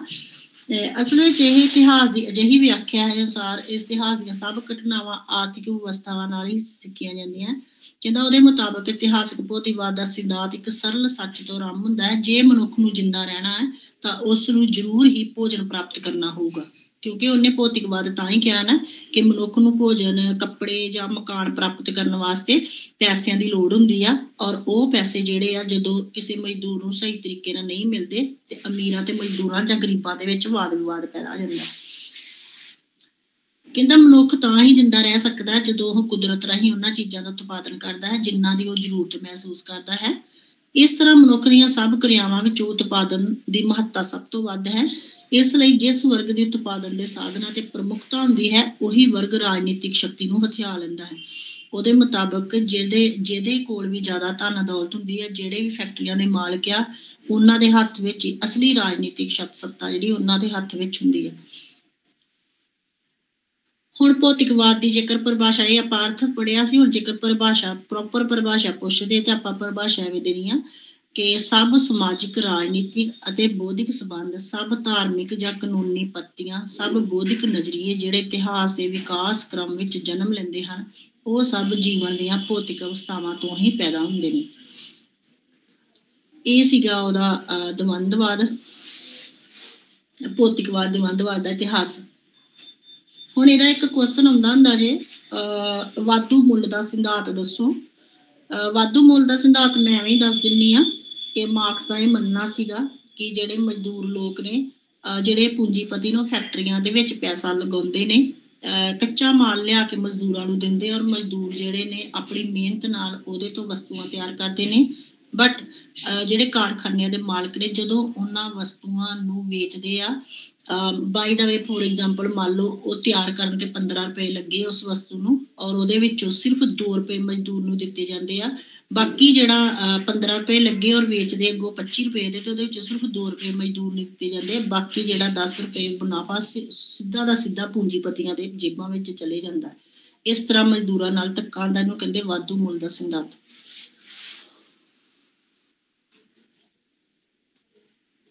ਵਿੱਚੋਂ ਮੈਂ ਤੁਹਾਨੂੰ ਲਾਈਨਾਂ ਪੜ੍ਹ ਦਿੰਦੀ ਆ। ਕਹਿੰਦਾ ਕਾਰਲ ਮਾਰਕਸ ਨੇ ਪੂੰਜੀਵਾਦ ਦਾ ਕਾਫੀ ਚੰਗੀ ਤਰ੍ਹਾਂ ਅਧਿਐਨ ਕੀਤਾ ਸੀ। ਪੂੰਜੀਵਾਦੀ ਵਿਵਸਥਾ ਵਿੱਚ ਇੱਕ ਪਾਸੇ ਦਾ ਅਮੀਰ ਪੂੰਜੀਪਤੀ ਸਨ ਜਿਸ ਦੇ ਅਧੀਨ ਉਤਪਾਦਨ ਦੇ ਸਭ ਸਾਧਨ ਸਨ, ਦੂਜੇ ਪਾਸੇ ਗਰੀਬ ਮਜ਼ਦੂਰ ਸਨ ਜਿਨ੍ਹਾਂ ਨੂੰ ਪੂੰਜੀਪਤੀਆਂ ਦੇ ਕਾਰਖਾਨਿਆਂ ਵਿੱਚ ਕੰਮ ਕਰਨਾ ਪੈਂਦਾ ਸੀ ਤਾਂ ਜੋ ਆਪਣਾ ਅਤੇ ਆਪਣੇ ਬੱਚਿਆਂ ਦਾ ਢਿੱਡ ਭਰ ਸਕਣ। ਪੂੰਜੀਪਤੀ ਮਜ਼ਦੂਰਾਂ ਨੂੰ ਸਿਰਫ ਕੁਝ ਤਨਖਾਹ ਦਿੰਦੇ ਹਨ ਅਤੇ ਬਾਕੀ ਸਾਰਾ ਲਾਭ ਆਪ ਹੜਪ ਲੈਂਦੇ ਨੇ। ਕਹਿੰਦਾ ਇਸ ਤਰ੍ਹਾਂ ਮਾਰਕਸ ਨੇ ਕਿਹਾ ਕਿ ਵਸਤੂ ਦਾ ਮੁੱਲ ਉਸ ਤੇ ਕੀਤੀ ਗਈ ਮਜ਼ਦੂਰੀ ਨਾਲ ਨਿਸ਼ਚਿਤ ਹੋਣਾ ਚਾਹੀਦਾ ਕਿ ਜਿੰਨਾ ਮਜ਼ਦੂਰ ਮਿਹਨਤ ਕਰਦਾ ਨਾ ਵਸਤੂ ਨੂੰ ਬਣਾਉਣ ਵਿੱਚ, ਉਹਦੇ ਆਧਾਰ ਤੇ ਮਜ਼ਦੂਰ ਨੂੰ ਪੈਸੇ ਮਿਲਣੇ ਚਾਹੀਦੇ ਆ, ਕਿਉਂਕਿ ਮਜ਼ਦੂਰ ਹੀ ਵਸਤੂਆਂ ਵਿੱਚ ਮੁੱਲ ਪੈਦਾ ਕਰਦਾ ਹੈ। ਕਹਿੰਦਾ ਵਸਤੂ ਦੇ ਮੁੱਲ ਅਤੇ ਮਜ਼ਦੂਰੀ ਨੂੰ ਦਿੱਤੀ ਗਈ ਮਜ਼ਦੂਰੀ ਵਿੱਚ ਜਿਹੜਾ ਅੰਤਰ ਹੈ, ਮਾਰਕਸ ਨੇ ਉਸ ਨੂੰ ਵਾਧੂ ਮੁੱਲ ਦਾ ਨਾਂ ਦਿੱਤਾ ਹੈ। ਠੀਕ ਹੈ, ਔਰ ਇਹ ਵਾਧੂ ਮੁੱਲ ਜਿਹੜਾ ਵਾ ਪੂੰਜੀਪਤੀਆਂ ਦੀ ਜੇਬ ਵਿੱਚ ਚਲਾ ਜਾਂਦਾ ਹੈ। ਇਸ ਤਰ੍ਹਾਂ ਇਹ ਵਾਧੂ ਮੁੱਲ ਪ੍ਰੋਫਿਟ ਜਿਹੜਾ ਉਹ ਮਜ਼ਦੂਰਾਂ ਨੂੰ ਮਿਲਣਾ ਚਾਹੀਦਾ, ਨਾ ਕਿ ਪੂੰਜੀਪਤੀਆਂ ਨੂੰ, ਕਿਉਂਕਿ ਪੂੰਜੀਪਤੀਆਂ ਨੂੰ ਉਹਨੇ ਡਾਕੂ ਕਿਹਾ ਵਾ।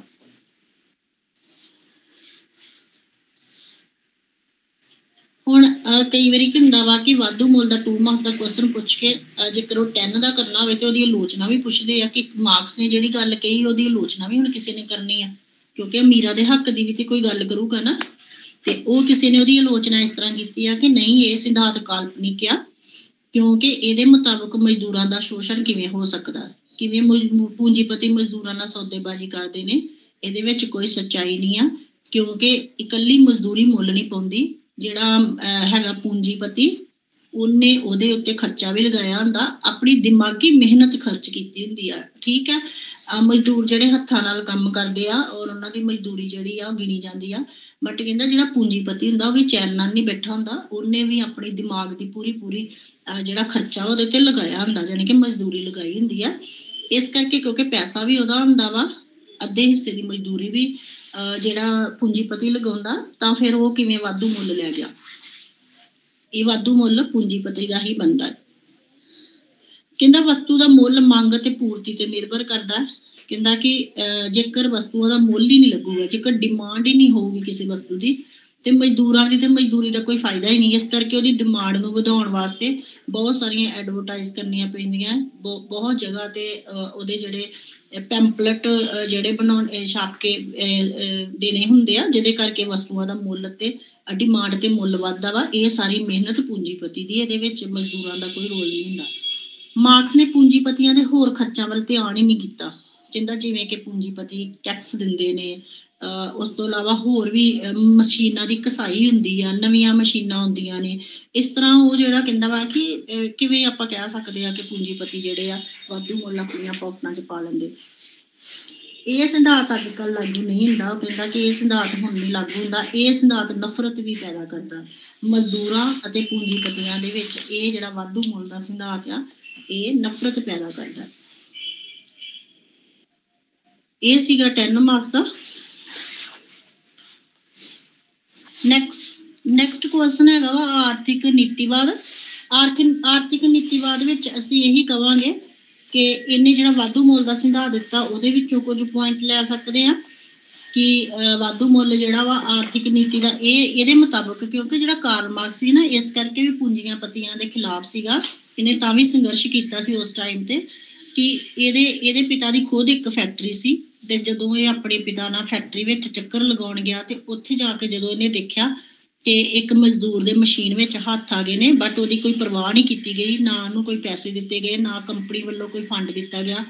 ਤੇ ਉਹਨੇ ਉਸ ਟਾਈਮ ਤੇ ਉਹਨੂੰ ਗਰੀਬਾਂ ਦੀ ਹਾਲਤ, ਮਜ਼ਦੂਰਾਂ ਦੀ ਹਾਲਤ ਤੇ ਬਹੁਤ ਜ਼ਿਆਦਾ ਤਰਸ ਆਇਆ, ਤੇ ਉਹ ਖੁਦ ਹੀ ਆਪਣੇ ਪਿਤਾ ਨਾਲ ਉਹਨੇ ਅੰਦੋਲਨ ਕੀਤਾ ਸੀ। ਇਸ ਮਾਮਲੇ ਵਿੱਚ ਉਹਨੇ ਆਪਣੇ ਪਿਤਾ ਦੇ ਖਿਲਾਫ ਸਭ ਤੋਂ ਪਹਿਲੇ ਜਿਹੜੀ ਕ੍ਰਾਂਤੀ ਅੰਦੋਲਨ ਕੀਤਾ ਸੀ, ਉਹ ਸਾਮਵਾਦ ਦਾ ਉਹਨੇ ਇਹ ਸਮਾਜਵਾਦ ਦਾ ਜਿਹੜਾ ਹੀ ਸਮਾਜਵਾਦ ਲਿਆਉਣ ਵਾਸਤੇ ਉਹਨੇ ਆਪਣੇ ਪਿਤਾ ਦਾ ਸਭ ਤੋਂ ਪਹਿਲੇ ਵਿਰੋਧ ਕੀਤਾ। ਔਰ ਇਹਦੇ ਵਿੱਚ ਉਹਨੇ ਆਰਥਿਕ ਵਿਵਸਥਾ ਵਿੱਚ ਇਹੀ ਕਿਹਾ, ਨੀਤੀਵਾਦ ਵਿੱਚ, ਕਿ ਜਿਹੜਾ ਅਰਥ ਵਿਵਸਥਾ ਨਾ, ਕਿਸੇ ਵੀ ਦੇਸ਼ ਦੀ ਅਰਥ ਵਿਵਸਥਾ, ਉਹਦੇ ਉੱਤੇ ਸਾਰੇ ਸਮਾਜ ਦਾ ਬਰਾਬਰ ਹੱਕ ਹੋਣਾ ਚਾਹੀਦਾ ਵਾ। ਗਰੀਬਾਂ ਨੂੰ ਵੀ ਅਮੀਰਾਂ ਦੇ ਬਰਾਬਰ ਹੀ ਪੈਸੇ ਮਿਲਣੇ ਚਾਹੀਦੇ। ਔਰ ਜਿਹੜੀਆਂ ਫੈਕਟਰੀਆਂ ਨੇ, ਉਹਦੇ ਮਾਲਕ ਪੂੰਜੀਪਤੀ ਨਹੀਂ ਹੋਣੇ ਚਾਹੀਦੇ, ਉਹਦੇ ਮਾਲਕ ਗਰੀਬ ਹੋਣੇ ਚਾਹੀਦੇ, ਕਿਉਂਕਿ ਗਰੀਬ ਉੱਥੇ ਬਹੁਤ ਜ਼ਿਆਦਾ ਮਿਹਨਤ ਕਰਦੇ ਆ। ਔਰ ਬਰਾਬਰ ਤਨਖਾਹਾਂ ਹੋਣੀਆਂ ਚਾਹੀਦੀਆਂ। ਜਿਹੜੇ ਪੂੰਜੀਪਤੀ, ਉਹਨਾਂ ਨੂੰ ਵੀ ਤਨਖਾਹ ਮਿਲੇ। ਔਰ ਸਾਰੀਆਂ ਫੈਕਟਰੀਆਂ ਜਿਹੜੀਆਂ ਨੇ, ਉਹ ਜਾਂ ਤਾਂ ਗਰੀਬਾਂ ਦੇ ਨਾਂ ਲੱਗ ਜਾਣ ਜਾਂ ਫਿਰ ਰਾਜ ਦੇ ਅਧਿਕਾਰ ਵਿੱਚ ਹੋਣੀਆਂ ਚਾਹੀਦੀਆਂ, ਤਾਂ ਕਿ ਅਰਥ ਵਿਵਸਥਾ ਜਿਹੜੀ ਵਧੀਆ ਚੱਲੇ। ਉਹ ਵੀ ਆਰਥਿਕ ਜਿਹੜੇ ਸਹੂਲਤਾਂ ਜਿਹੜੀਆਂ ਵਧੀਆ ਤਰੀਕੇ ਨਾਲ ਲੈ ਸਕਣ। ਇਹਦੇ ਇਸ ਪ੍ਰਚਾਰ ਨਾਲ ਹੀ ਬਾਅਦ ਚੋਂ ਜਿਹੜੇ ਮਜ਼ਦੂਰ ਸੀਗੇ, ਉਹਨਾਂ ਦੀ ਬਹੁਤ ਜ਼ਿਆਦਾ ਸੁਣਵਾਈ ਹੋਈ। ਇਹਨੇ ਇੱਥੋਂ ਤੱਕ ਕਿ ਮਜ਼ਦੂਰਾਂ ਨੂੰ ਭੜਕਾ ਕੇ ਉਹਨਾਂ ਕੋਲੋਂ ਹੜਤਾਲਾਂ ਕਰਾਈਆਂ। ਔਰ ਇਹਨਾਂ ਹੜਤਾਲਾਂ ਦਾ ਸਿੱਟਾ ਇਹ ਨਿਕਲਿਆ ਕਿ ਉਹਨਾਂ ਨੂੰ ਥੋੜ੍ਹੇ ਬਹੁਤੇ ਹੱਕ ਮਿਲੇ, ਛੁੱਟੀਆਂ ਮਿਲੀਆਂ ਉਹਨਾਂ ਨੂੰ ਆਪਣੇ ਕੰਮ ਵਾਸਤੇ। ਪਹਿਲਾਂ ਮਜ਼ਦੂਰਾਂ ਨੂੰ ਕੋਈ ਛੁੱਟੀ ਨਹੀਂ ਸੀ ਮਿਲਦੀ ਵਿਦ ਸੈਲਰੀ, ਉਹਨਾਂ ਦੀਆਂ ਵਿਦ ਸੈਲਰੀ ਛੁੱਟੀਆਂ ਉਹਨਾਂ ਨੂੰ ਮਿਲੀਆਂ। ਔਰ ਜੇਕਰ ਉਹਨਾਂ ਦਾ ਕੋਈ ਅੰਗ ਕੱਟਿਆ ਜਾਂਦਾ ਸੀ ਮਸ਼ੀਨਾਂ ਵਿੱਚ, ਤੇ ਉਹਦੇ ਵਾਸਤੇ ਉਹਨਾਂ ਨੂੰ ਫੰਡ ਦਿੱਤੇ ਜਾਂਦੇ ਸੀ ਕੰਪਨੀ ਵੱਲੋਂ। ਇਹ ਚੀਜ਼ਾਂ ਬਾਅਦ ਵਿੱਚ ਤੈਅ ਹੋਈਆਂ ਸੀ ਜਦੋਂ ਇਹਨੇ ਬਹੁਤ ਜ਼ਿਆਦਾ ਅੰਦੋਲਨ ਕੀਤਾ ਸੀਗਾ। ਇੱਕ ਪੁਆਇੰਟ ਹੈਗਾ ਇਹਦਾ, ਕਵੀ ਦੇ ਰੂਪ ਵਿੱਚ ਮਾਰਕਸਵਾਦ। ਕੁਐਸਚਨ ਮੰਨ ਲਓ ਆ ਜਾਂਦਾ ਕਿ ਕਵੀ ਦੇ ਰੂਪ ਵਿੱਚ ਮਾਰਕਸਵਾਦ ਬਾਰੇ ਦੱਸੋ। ਤੇ ਜਿਹੜਾ ਕਾਰਲ ਮਾਰਕਸ ਸੀ, ਆਪਣੇ ਯੁੱਗ ਦਾ ਮਹਾਨ ਲੇਖਕ ਸੀ, ਆਪਣੇ ਸਮੇਂ ਦਾ। ਸਭ ਤੋਂ ਪਹਿਲੇ ਉਹਨੇ ਕਵੀ ਦੇ ਤੌਰ ਤੇ ਲਿਖਣਾ ਸ਼ੁਰੂ ਕੀਤਾ। ਔਰ ਉਹਦੀਆਂ ਰਚਨਾਵਾਂ ਜਿਹੜੀਆਂ, ਉਹਦੇ ਵਿੱਚ ਸਮਾਜਵਾਦੀ ਸਾਹਿਤ ਦੀ ਬਹੁਤ ਜ਼ਿਆਦਾ ਰਚਨਾ ਕੀਤੀ ਗਈ ਆ। ਜਿਵੇਂ ਉਹਦੀ ਪਹਿਲੀ ਹੈਗੀ philosophical manifesto of the historical school of law, ਜਿਹੜੀ ਕਿ 1842 ਈਸਵੀ ਵਿੱਚ ਲਿਖੀ ਗਈ। ਦੂਸਰੀ ਹੈਗੀ critique of Hegel's philosophy of right 1843। ਇਹ ਉਹਨੇ ਬੁੱਕ ਜਿਹੜੀ ਹੀ ਹੀਗਲ ਦੀ ਕ੍ਰਿਟੀਸਾਈਜ਼, ਉਹਦਾ ਵਿਰੋਧ ਕੀਤਾ ਇਸ ਬੁੱਕ ਵਿੱਚ, ਉਹਦੇ ਵਿਚਾਰਾਂ ਦਾ। On the Jewish questions, notes on James Mill, economic and philosophical manuscripts of 1844, the Holy Family, thesis on Feuerbach, the German ideology, the poverty of philosophy। ਇਹ ਦੀਆਂ ਰਚਨਾਵਾਂ ਤੇ ਵੈਸੇ ਇਹਦੀਆਂ ਕਾਫੀ ਨੇ, ਬਟ ਆਪਾਂ 2-4 ਰਚਨਾਵਾਂ ਦੇ ਨਾਮ ਲਿਖ ਸਕਦੇ। 23 ਇਹਨੇ ਗ੍ਰੰਥ ਲਿਖੇ ਸੀਗੇ, 23 ਗ੍ਰੰਥ, ਜਿਹਦੇ ਵਿੱਚ ਇਹਨੇ ਪਹਿਲਾਂ ਕਵਿਤਾਵਾਂ ਲਿਖੀਆਂ, ਕਵਿਤਾਵਾਂ ਦੇ ਰੂਪ ਵਿੱਚ ਵਿਰੋਧ ਕੀਤਾ ਸੀ।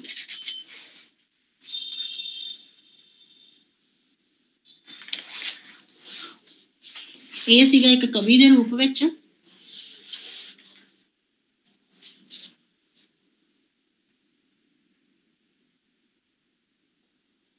ਉਹਨੇ ਆਪਣੀਆਂ ਕਵਿਤਾਵਾਂ ਦੇ ਵਿੱਚ ਜਿੰਨੀਆਂ ਵੀ ਉਹਨੇ ਆਪਣੀਆਂ ਰਚਨਾਵਾਂ ਕੀਤੀਆਂ ਸੀ ਨਾ, ਉਹਦੇ ਵਿੱਚ ਸਿਰਫ ਗਰੀਬਾਂ ਬਾਰੇ ਗੱਲ ਕੀਤੀ, ਹੋਰ ਕੁਛ ਨਹੀਂ ਇਹਨੇ ਕਿਹਾ। ਜਿਸ ਤਰ੍ਹਾਂ ਕਿਸਾਨਾਂ ਨੂੰ ਇਹਨੇ ਹੱਕ ਦਿਵਾਏ, ਅੱਜ ਵੀ ਕਿਸਾਨ ਯੂਨੀਅਨ ਇਹਦਾ ਜਨਮ ਦਿਨ ਮਨਾਉਂਦੀ, ਕਾਰਲ ਮਾਰਕਸ ਦਾ।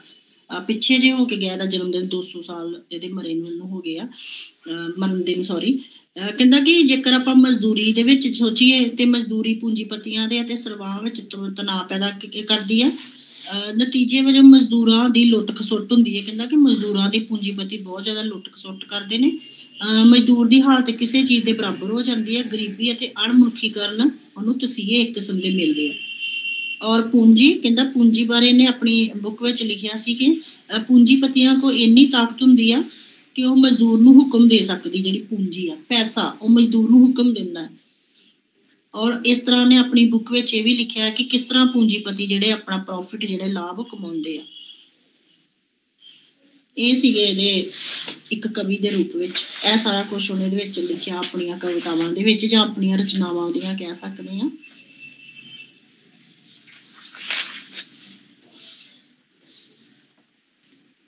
ਨੈਕਸਟ ਇਕਾਈ ਹੈਗੀ ਆ, ਇਹਦਾ ਹੀ ਚੈਪਟਰ ਆ ਕਾਰਲ ਮਾਰਕਸ ਦਾ ਵਰਗ ਸੰਘਰਸ਼। ਵੈਰੀ ਵੈਰੀ ਇੰਪੋਰਟੈਂਟ, ਜੋ ਸਮਾਜਿਕ ਤਬਦੀਲੀ ਅਤੇ ਅਧਿਸ਼ੇਸ਼ ਮੁੱਲ ਦੇ ਸਿਧਾਂਤ। ਵਾਧੂ ਮੁੱਲ ਦਾ ਸਿਧਾਂਤ ਮੈਂ ਤੁਹਾਨੂੰ ਕਰਾ ਦਿੱਤਾ ਹੈ। ਅਧਿਸ਼ੇਸ਼ ਮੁੱਲ ਤੇ ਵਾਧੂ ਸਿਧਾਂਤ ਸੇਮ ਆ। ਵਰਗ ਸੰਘਰਸ਼, ਸਮਾਜਿਕ ਤਬਦੀਲੀਆਂ, ਕਿ ਜਦੋਂ ਵਰਗ ਸੰਘਰਸ਼ ਹੋਇਆ ਤਾਂ ਕਿਹੜੀਆਂ ਕਿਹੜੀਆਂ ਸਮਾਜ ਵਿੱਚ ਤਬਦੀਲੀਆਂ ਆਈਆਂ। ਪੂੰਜੀਵਾਦ ਦੀਆਂ ਵਿਸ਼ੇਸ਼ਤਾਵਾਂ ਦੱਸੋ, ਵਿਸ਼ਲੇਸ਼ਣ ਕਰੋ ਉਹਨਾਂ ਦਾ। ਮਾਰਕਸ ਭਵਿੱਖਬਾਣੀਆਂ ਦਾ ਆਕਲਨ, ਕਿ ਮਾਰਕਸ ਦੀਆਂ ਜਿੰਨੀਆਂ ਉਹਨੇ ਭਵਿੱਖਬਾਣੀਆਂ ਦਾ ਆਕਲਨ ਕਰੋ। ਅਸੈਸਮੈਂਟਸ ਆਫ ਮਾਰਕਸ ਪ੍ਰੈਡਿਕਸ਼ਨਸ, ਰਾਜ ਦੇ ਵਿਸ਼ਲੇਸ਼ਣ, ਰਾਜ ਦੀਆਂ ਐਨਾਲਾਈਜ਼ ਕਰੋ, ਉਹਦੀ ਵਿਸ਼ਲੇਸ਼ਣ ਦਿਓ। ਔਰ ਸਰਵਾਹਾ ਵਰਗ ਦੀ ਤਾਨਾਸ਼ਾਹੀ, ਵੈਰੀ ਵੈਰੀ ਇੰਪੋਰਟੈਂਟ ਕੁਐਸਚਨ ਆ।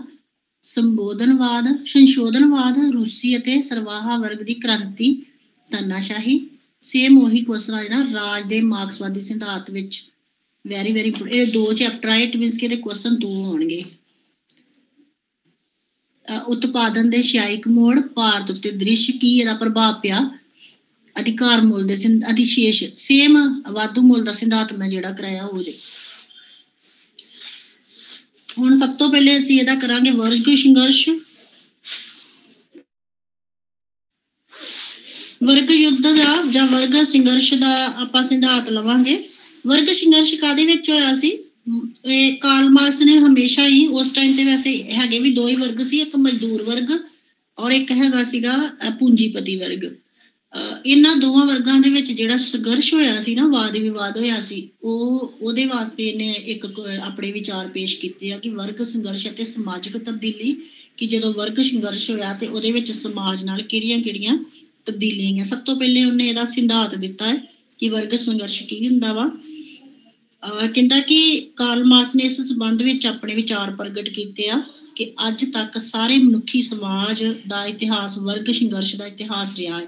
ਉਹਦੇ ਕਹਿਣ ਦਾ ਭਾਵ ਕਿ ਸ਼ੁਰੂ ਤੋਂ ਲੈ ਕੇ ਹੁਣ ਤੱਕ ਜਿਹੜੇ ਮਨੁੱਖ ਨੇ ਉਹਨਾਂ ਦੇ ਵਿੱਚ ਇੱਕ ਵਰਗ ਸੰਘਰਸ਼ ਰਿਹਾ ਵਾ। ਕਹਿੰਦਾ ਕਿ ਸੁਤੰਤਰ ਵਿਅਕਤੀ ਅਤੇ ਗੁਲਾਮ ਵਿਅਕਤੀ, ਉਹਦੇ ਅਨੁਸਾਰ 2 ਹੀ ਵਿਅਕਤੀ ਹੁੰਦੇ, ਇੱਕ ਸੁਤੰਤਰ ਇੱਕ ਗੁਲਾਮ। ਸੁਤੰਤਰ ਉਹਨੇ ਪੂੰਜੀਪਤੀਆਂ ਨੂੰ ਕਿਹਾ ਜਾਂ ਸਾਮੰਤਵਾਦਾਂ ਨੂੰ ਕਿਹਾ, ਔਰ ਜਿਹੜੇ ਗੁਲਾਮ ਉਹਨੇ ਆਮ ਆਦਮੀ ਨੂੰ ਕਿਹਾ। ਕੁਲੀਨ ਅਤੇ ਆਮ ਆਦਮੀ, ਜਾਣੀ ਕਿ ਅਮੀਰ ਤੇ ਆਮ ਆਦਮੀ, ਜਗੀਰਦਾਰ, ਖੇਤੀ ਮਜ਼ਦੂਰ, ਕਿਰਤੀ ਸੰਘਾਂ ਦੇ ਮਾਲਕ ਅਤੇ ਮਜ਼ਦੂਰ, ਮਾਲਕ ਅਤੇ ਕਾਰੀਗਰ। ਸੰਖੇਪ ਵਿੱਚ ਉਹਨੇ ਕਿਹਾ ਇੱਕ ਸ਼ੋਸ਼ਕ ਹੁੰਦੇ ਨੇ, ਦੂਜਾ ਸ਼ੋਸ਼ਿਤ, ਸਦਾ ਇੱਕ ਦੂਜੇ ਦੇ ਵਿਰੁੱਧ ਖੜੇ ਹੋ ਕੇ ਕਦੇ ਸਿੱਧੇ ਅਤੇ ਕਦੇ ਅਸਿੱਧੇ ਰੂਪ ਵਿੱਚ ਲਗਾਤਾਰ ਯੁੱਧ ਕਰਦੇ ਆ। ਉਹਦੇ ਮੁਤਾਬਕ ਇਹਨਾਂ ਲੋਕਾਂ ਦਾ, ਵਿਅਕਤੀ ਅਤੇ ਗੁਲਾਮ ਦਾ, ਅਮੀਰ ਅਤੇ ਆਮ ਆਦਮੀ ਦਾ, ਜਗੀਰਦਾਰ ਅਤੇ ਖੇਤੀ ਮਜ਼ਦੂਰ ਦਾ, ਔਰ ਜਿਹੜੇ ਕਿਰਤੀ ਸੰਘ ਮਤਲਬ ਮਜ਼ਦੂਰ ਅਤੇ ਪੂੰਜੀਪਤੀਆਂ ਦਾ ਲਗਾਤਾਰ ਡਾਇਰੈਕਟ ਜਾਂ ਇਨਡਾਇਰੈਕਟਲੀ ਯੁੱਧ ਹੁੰਦੇ ਰਹਿੰਦੇ ਨੇ। ਔਰ ਇਹਨਾਂ ਦੇ ਵਿੱਚ ਸੰਘਰਸ਼ ਹੁੰਦਾ ਰਹਿੰਦਾ ਹੈ।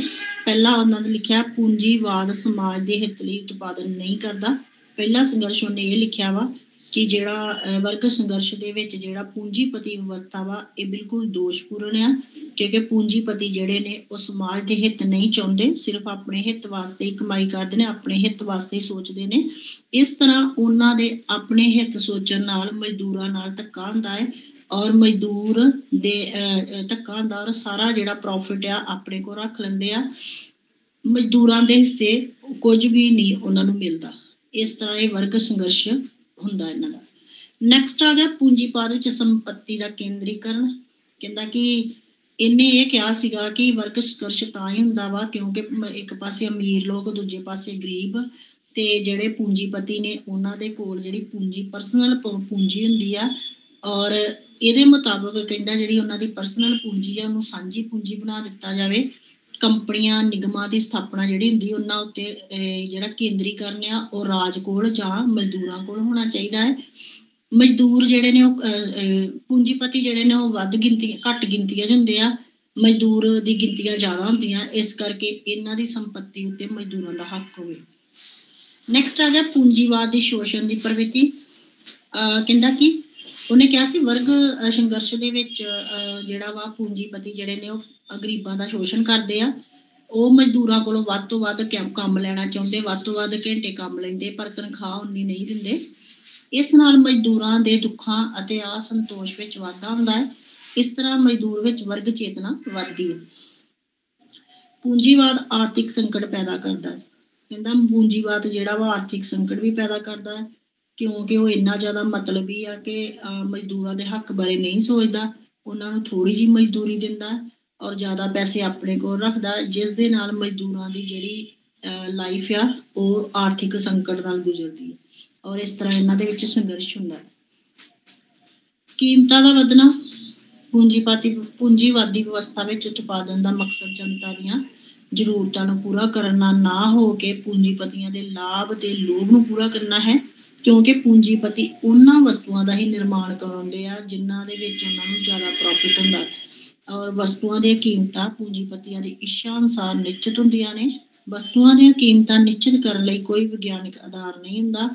ਇੰਜ ਮਜ਼ਦੂਰ ਇੰਨੀਆਂ ਮਹਿੰਗੀਆਂ ਚੀਜ਼ਾਂ ਨਹੀਂ ਖਰੀਦ ਸਕਦੇ ਕਿਉਂਕਿ ਉਹਨਾਂ ਨੂੰ ਮਜ਼ਦੂਰੀ ਘੱਟ ਮਿਲਦੀ ਹੈ। ਇਸ ਤਰ੍ਹਾਂ ਮਜ਼ਦੂਰ ਤੰਗ ਆ ਕੇ ਵਰਗ ਸੰਘਰਸ਼ ਸ਼ੁਰੂ ਕਰ ਦਿੰਦੇ ਨੇ। ਠੀਕ ਹੈ, ਔਰ ਵਰਗ ਸੰਘਰਸ਼ ਵਿੱਚ ਉਹ ਕੀ ਕਰਦੇ ਨੇ, ਹੜਤਾਲਾਂ ਕਰਦੇ ਨੇ, ਫੈਕਟਰੀਆਂ ਨੂੰ ਅੱਗਾਂ ਲਾਉਂਦੇ ਨੇ ਔਰ ਅੰਦੋਲਨ ਕਰਦੇ ਨੇ। ਉਹਨੇ ਇਹ ਵੀ ਕਿਹਾ ਸੀ ਕਿ ਜਿਹੜਾ ਵਰਗ ਸੰਘਰਸ਼ ਹੈ ਇਤਿਹਾਸਕ ਵਿਆਖਿਆ ਦੀ ਇੱਕ ਕੁੰਜੀ ਆ। ਉਹ ਕਹਿੰਦਾ ਹੁਣ ਨਹੀਂ ਹੋਇਆ ਵਰਗ ਸੰਘਰਸ਼, ਸ਼ੁਰੂ ਤੋਂ ਚੱਲਦਾ ਆ ਰਿਹਾ, ਭਾਵੇਂ ਇਨਡਾਇਰੈਕਟਲੀ ਚੱਲਦਾ ਸੀ, ਸ਼ੁਰੂ ਤੋਂ ਚੱਲਦਾ ਆ ਰਿਹਾ। ਉਹ ਗੱਲ ਵੱਖਰੀ ਆ ਕਿ ਆਮ ਆਦਮੀ ਜਾਂ ਗਰੀਬ ਆਦਮੀ ਦੇ ਵੱਲ ਕਿਸੇ ਨੇ ਕੋਈ ਧਿਆਨ ਹੀ ਨਹੀਂ ਦਿੱਤਾ। ਕਹਿੰਦਾ ਕਾਰਲ ਮਾਰਕਸ ਦੇ ਅਨੁਸਾਰ ਜਿਹੜਾ ਵਰਗ ਸੰਘਰਸ਼ ਆ ਉਹ ਦੋ ਵਰਗਾਂ ਵਿੱਚ ਵੰਡਿਆ ਹੋਇਆ ਹੈ। ਇੱਕ ਵਰਗ ਜਿਸ ਦਾ ਉਤਪਾਦਨ ਸਾਧਨਾਂ ਤੇ ਕੰਟਰੋਲ ਹੁੰਦਾ ਹੈ, ਦੂਸਰਾ ਵਰਗ ਜਿਸ ਦਾ ਉਤਪਾਦਨ ਦੇ ਸਾਧਨਾਂ ਤੇ ਕੰਟਰੋਲ ਹੁੰਦਾ ਹੈ। ਪੂੰਜੀਪਤੀ ਅਤੇ ਮਜ਼ਦੂਰ ਕਹਿੰਦਾ ਜਾਂ ਅਮੀਰ ਅਤੇ ਗਰੀਬ, ਇਹਨਾਂ ਦੋਹਾਂ ਵਰਗਾਂ ਵਿੱਚ ਵਿਰੋਧ ਹੋਣਾ ਕੁਦਰਤੀ ਆ। ਦਵੰਦਵਾਦ ਦੇ ਸਿਧਾਂਤ ਅਨੁਸਾਰ ਇਹਨਾਂ ਦੋਹਾਂ ਵਰਗਾਂ ਵਿੱਚ ਟੱਕਰ ਹੋਵੇਗੀ ਅਤੇ ਅੰਤ ਵਿੱਚ ਵਰਗਹੀਨ ਸਮਾਜ ਦੀ ਸਥਾਪਨਾ ਹੋਏਗੀ, ਕਿਉਂਕਿ ਉਸ ਟਾਈਮ ਤੇ ਸਾਮਵਾਦੀ ਸਰਕਾਰ ਹੈਗੀ ਨਹੀਂ ਸੀ, ਇਹਨੇ ਲਿਆਂਦੀ ਸੀ ਇਹੋ ਜਿਹੀਆਂ ਗੱਲਾਂ ਕਰਕੇ ਕਿ ਦੋਵਾਂ ਵਿੱਚ ਇੱਕ ਟੱਕਰ ਹੋਏਗੀ ਔਰ ਸਾਰੇ ਸਮਾਜ ਵਰਗਹੀਨ ਸਮਾਜ ਹੋਊਗਾ, ਸਾਰੇ ਬਰਾਬਰ ਹੋਣਗੇ, ਜਿਵੇਂ ਕਿ ਰੂਸ ਵਿੱਚ ਅੱਜ ਵੀ ਸਾਰੀ ਜਨਤਾ ਜਿਹੜੀ ਉਹ ਬਰਾਬਰ ਹੈ।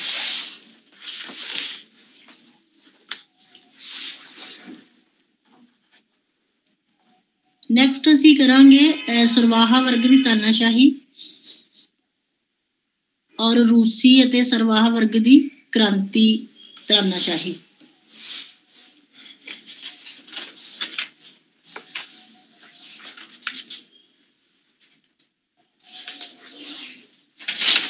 ਸਭ ਤੋਂ ਪਹਿਲੇ ਅਸੀਂ ਕ੍ਰਾਂਤੀ ਦਾ ਸਿਧਾਂਤ ਕਰਾਂਗੇ ਇਹਦਾ ਵੀ ਕ੍ਰਾਂਤੀ ਦਾ ਇਹਦਾ ਕੁਐਸਚਨ ਆਉਣਾ ਵਾ ਕਿ ਜਿਹੜਾ ਮਾਰਕਸ ਆ ਉਹਦੇ ਕ੍ਰਾਂਤੀ ਦਾ ਸਿਧਾਂਤ ਦੱਸੋ। ਉਹਨੇ ਕ੍ਰਾਂਤੀ ਕਰਾਈ ਸੀ ਇੱਕ ਕਿਸਮ ਦੀ ਮਜ਼ਦੂਰਾਂ ਤੇ, ਉਹਨੇ ਗ੍ਰੰਥ ਹੀ ਇਸ ਤਰ੍ਹਾਂ ਦੇ ਲਿਖੇ ਸੀ, ਪ੍ਰਚਾਰ ਹੀ ਇਸ ਤਰ੍ਹਾਂ ਦੇ ਕੀਤੇ ਕਿ ਸਾਰੇ ਮਜ਼ਦੂਰ ਜਿਹੜੇ ਪੂੰਜੀਪਤੀਆਂ ਦੇ ਖਿਲਾਫ ਹੋ ਗਏ ਸੀ ਔਰ ਸਰਕਾਰ ਜਿਹੜੀ ਉਸ ਸਮੇਂ ਦੀ ਰੂਸ ਦੀ ਸਰਕਾਰ ਸੀ ਉਹਦਾ ਤਖਤਾ ਪਲਟ ਦਿੱਤਾ ਸੀ ਇਹਨਾਂ ਨੇ ਰਲ ਮਿਲ ਕੇ, ਔਰ ਉਹਨੂੰ ਕਹਿੰਦੇ ਕ੍ਰਾਂਤੀ ਦਾ ਸਿਧਾਂਤ। ਕਹਿੰਦਾ ਮਾਰਕਸਵਾਦ ਨੂੰ ਕ੍ਰਾਂਤੀ ਦਾ ਸਿਧਾਂਤ ਜਿਹੜਾ ਵਾ ਉਹਨੇ ਪੇਸ਼ ਕੀਤਾ, ਜਾਣੀ ਕਿ ਸਭ ਤੋਂ ਪਹਿਲਾਂ ਅਰਸਤੂ ਨੇ ਕੀਤਾ ਸੀ ਵੈਸੇ ਕ੍ਰਾਂਤੀ ਦਾ ਸਿਧਾਂਤ, ਬਟ ਬਾਅਦ ਵਿੱਚ ਇਹਨੇ ਵੀ ਉਹ ਕ੍ਰਾਂਤੀ ਦਾ ਸਿਧਾਂਤ ਦਿੱਤਾ। ਕਹਿੰਦਾ ਕ੍ਰਾਂਤੀਆਂ ਇਤਿਹਾਸ ਦਾ ਇੰਜਣ ਹੁੰਦੀਆਂ ਹਨ, ਜਿਸ ਦਾ ਅਰਥ ਹੈ ਕਿ ਕ੍ਰਾਂਤੀਆਂ ਨਾਲ ਹੀ ਇਤਿਹਾਸ, ਸਮਾਜ, ਭਾਵ ਭੌਤਿਕ ਵਿਕਾਸ ਦੀ ਉੱਨਤੀ ਹੁੰਦੀ ਹੈ। ਕਾਰਲ ਮਾਰਕਸ ਦੇ ਅਨੁਸਾਰ ਕ੍ਰਾਂਤੀ ਦਾ ਰੂਪ ਹਮੇਸ਼ਾ ਸਮਾਜਿਕ ਹੁੰਦਾ ਹੈ। ਉਹਦੇ ਮੁਤਾਬਕ ਕ੍ਰਾਂਤੀ ਹਮੇਸ਼ਾ ਸਮਾਜ ਵਿੱਚ ਆਉਂਦੀ ਹੈ, ਸਮਾਜ ਦੇ ਲੋਕ ਕਰਦੇ ਆ। ਮਾਰਕਸ ਕ੍ਰਾਂਤੀ ਨੂੰ ਸ਼ਾਸਕਾਂ ਦੇ ਬਦਲਣ ਤੋਂ ਨਹੀਂ ਸਗੋਂ ਆਮ ਜਨਤਾ ਦੇ ਜੀਵਨ ਵਿੱਚ ਹੋਏ ਬਦਲਾਵਾਂ ਤੋਂ ਲੈਂਦਾ ਹੈ। ਕਹਿੰਦਾ ਕਿ ਜੇ ਸਮਾਜਿਕ ਬਦਲਾਵ ਨਹੀਂ ਹੋਣਗੇ ਤਾਂ ਸਮਾਜਿਕ ਵਿਕਾਸ ਦੀ ਰਫ਼ਤਾਰ ਰੁਕ ਜਾਵੇਗੀ, ਸਮਾਜ ਵਿੱਚ ਉੱਨਤੀ ਨਹੀਂ ਹੋ ਸਕੇਗੀ। ਇਸ ਕਰਕੇ ਮਾਰਕਸਵਾਦੀ ਕ੍ਰਾਂਤੀ ਨੂੰ ਜ਼ਰੂਰੀ ਸਮਝਦਾ। ਕਹਿੰਦਾ ਕਾਰਲ ਮਾਰਕਸ ਨੇ ਕਦੀ ਵੀ ਕ੍ਰਾਂਤੀ ਨੂੰ ਸਾਜ਼ਿਸ਼ ਨਹੀਂ ਮੰਨਿਆ। ਉਸਦਾ ਮੰਨਣਾ ਸੀ ਕ੍ਰਾਂਤੀ ਇਸ ਲਈ ਹੁੰਦੀ ਹੈ ਕਿ ਲੋਕ ਕ੍ਰਾਂਤੀ ਕਰਨ ਦੀ ਕਾਮਨਾ ਕਰਦੇ ਹਨ ਅਤੇ ਕੁਝ ਕ੍ਰਾਂਤੀ ਨਹੀਂ ਕਰਦੇ, ਸਿਰਫ ਉਹਦਾ ਮਨ ਵਿੱਚ ਸੋਚਦੇ ਨੇ। ਉਹਦੇ ਮੁਤਾਬਕ ਕਹਿੰਦਾ ਕਿ ਜਿਹੜੇ ਉਤਪਾਦਕੀ ਸੰਬੰਧ ਬਦਲਾਵ ਦੇ ਪੱਖ ਵਿੱਚ ਨਹੀਂ ਹੁੰਦੇ, ਯਾਨੀ ਕਿ ਜਿਹੜੇ ਪੂੰਜੀਪਤੀ ਨੇ ਉਹ ਤਾਂ ਬਦਲਾਵ ਨਹੀਂ ਚਾਹੁੰਦੇ। ਬਦਲਾਵ ਕੌਣ ਚਾਹੁੰਦਾ? ਆਮ ਜਨਤਾ, ਜਿਨ੍ਹਾਂ ਨਾਲ ਧੱਕਾ ਹੁੰਦਾ ਹੈ। ਕਾਰਲ ਮਾਰਕਸ ਦੇ ਵਿਚਾਰ ਅਨੁਸਾਰ ਹੈ ਕਹਿੰਦਾ ਕ੍ਰਾਂਤੀ ਰੂਪੀ ਸਮਾਜਿਕ ਬਦਲਾਵ ਦਾ ਮੂਲ ਕਾਰਨ ਭੌਤਿਕ ਸਰੂਪ ਦਾ ਹੋਣਾ ਹੈ, ਕਿਉਂਕਿ ਕ੍ਰਾਂਤੀ ਆਉਂਦੀ ਹੈ ਜਦੋਂ ਲੋਕਾਂ ਨਾਲ, ਉਦੋਂ ਆਉਂਦੀ ਜਦੋਂ ਲੋਕਾਂ ਨਾਲ ਧੱਕਾ ਹੁੰਦਾ ਹੈ। ਔਰ ਸਮਾਜ ਵਿੱਚ ਬਦਲਾਵ ਆਉਣ ਦਾ ਕਾਰਨ ਕੀ ਆ? ਭੌਤਿਕ ਕਾਰਨ, ਕਿਉਂਕਿ ਲੋਕਾਂ ਨੂੰ ਆਪਣੇ ਗੁਜ਼ਾਰੇ ਦੀਆਂ ਚੀਜ਼ਾਂ ਜਦੋਂ ਨਹੀਂ ਮਿਲਦੀਆਂ ਉਦੋਂ ਕ੍ਰਾਂਤੀ ਹੁੰਦੀ ਹੈ। ਕਹਿੰਦਾ ਨਤੀਜੇ ਵਜੋਂ ਕ੍ਰਾਂਤੀ ਦਾ ਰੂਪ ਜਿਹੜਾ ਵਾ ਭੌਤਿਕ ਹੋਣਾ ਚਾਹੀਦਾ। ਉਤਪਾਦਨ ਢੰਗ ਦੇ ਸੁਰੱਖਿਅਤ ਚੱਲ ਰਹੇ ਉਤਪਾਦਕੀ ਸੰਬੰਧਾਂ 'ਚ ਬਦਲਾਵ ਦੇ ਪੱਖ ਵਿੱਚ ਨਹੀਂ ਹੋ, ਨਾ ਹੀ ਸੁਰੱਖਿਅਤ ਕੋਲ ਵਧੇਰੇ ਉਤਪਾਦਨ ਸਾਧਨ ਅਤੇ ਸ਼ਕਤੀਆਂ ਹੁੰਦੀਆਂ ਨੇ। ਸਮਾਜ ਵਿੱਚ ਪੈਦਾ ਹੋ ਰਹੀਆਂ ਉਤਪਾਦਕੀ ਸ਼ਕਤੀਆਂ ਜਿਹੜੀਆਂ ਕੰਮ ਕਰਨ ਵਾਲਿਆਂ ਵਿੱਚ ਵੇਖੀਆਂ ਜਾ ਸਕਦੀਆਂ, ਆਪਣੇ ਵੱਲੋਂ ਅਪਣਾਈਆਂ ਗਈਆਂ ਨਵੀਆਂ ਪ੍ਰਣਾਲੀਆਂ ਰਾਹੀਂ ਉਹਨਾਂ ਦੇ ਉਤਪਾਦਨ ਨੂੰ ਭਰੋਸਾ ਦਿੱਤਾ ਜਾਵੇ, ਯਾਨੀ ਕਿ ਉਹਨਾਂ ਨੂੰ ਕ੍ਰਾਂਤੀ ਕਰਨ ਦਾ ਭਰੋਸਾ ਦਿੱਤਾ ਜਾਵੇ। ਕਹਿੰਦਾ ਕ੍ਰਾਂਤੀ ਰੂਪੀ ਸਮਾਜਿਕ ਬਦਲਾਅ ਵਿੱਚ ਹਿੰਸਾ ਦੀ ਵਰਤੋਂ ਕੁਦਰਤੀ। ਹੁਣ ਮਾਰਕਸ ਕਹਿੰਦਾ ਵਾ ਕਿ ਜੇਕਰ ਕ੍ਰਾਂਤੀ ਕਰਨੀ ਹਿੰਸਾ ਵੀ ਜ਼ਰੂਰੀ ਹੈ। ਜੇਕਰ ਤੁਸੀਂ ਹਿੰਸਾ ਨਹੀਂ ਕਰੋਗੇ ਤਾਂ ਤੁਹਾਨੂੰ ਬਦਲਾਵ ਤੁਹਾਡੇ ਸਮਾਜ ਵਿੱਚ ਨਹੀਂ ਆਊਗਾ।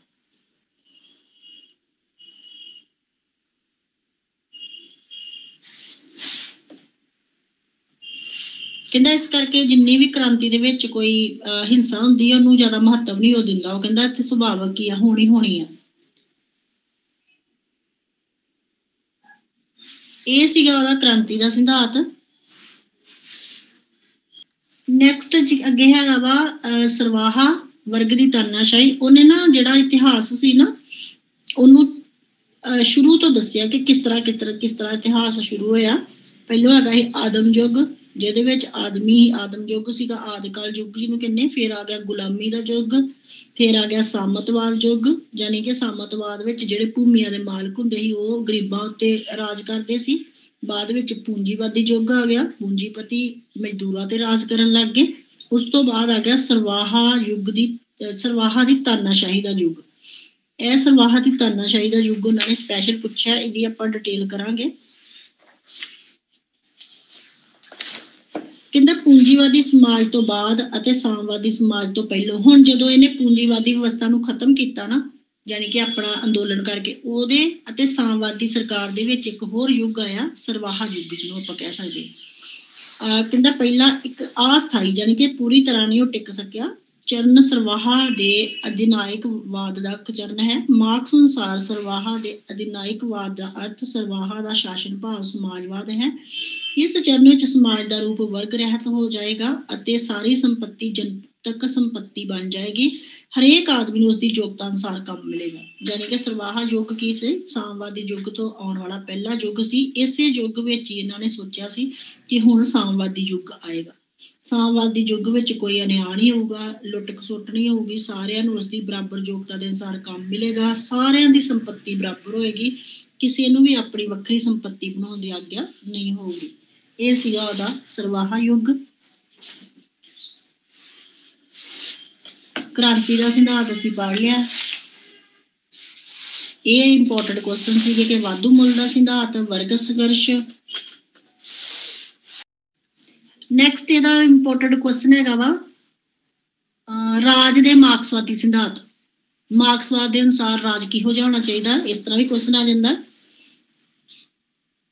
ਕਹਿੰਦਾ ਜਿਹੜਾ ਕਾਰਲ ਮਾਰਕਸ ਹੈ ਨਾ, ਉਹ ਜਿਹੜਾ ਪੂੰਜੀਪਤੀ ਰਾਜ ਸੀ ਨਾ, ਉਹਨੂੰ ਉਹ ਮਤਲਬ ਇੱਕ ਨਫ਼ਰਤ ਦੀ ਨਜ਼ਰ ਨਾਲ ਦੇਖਦਾ ਸੀ, ਕਿਉਂਕਿ ਉਹ ਜਿਹੜੀ ਪੂੰਜੀਵਾਦੀ ਰਾਜ ਜਾਂ ਸਰਵਾਹਾ ਰਾਜ ਜਾਂ ਉਸ ਤੋਂ ਪਹਿਲੇ ਵਾਲੇ ਜਿੰਨੇ ਯੁੱਗ ਸੀ ਉਹਨੂੰ ਉਹਨੇ ਇੱਕ ਨਫ਼ਰਤ ਵਾਂਗੂ ਦੇਖਿਆ ਔਰ ਨਵੇਂ ਰਾਜ ਦੀ ਵਿਵਸਥਾ ਕਰਦਾ ਉਹ।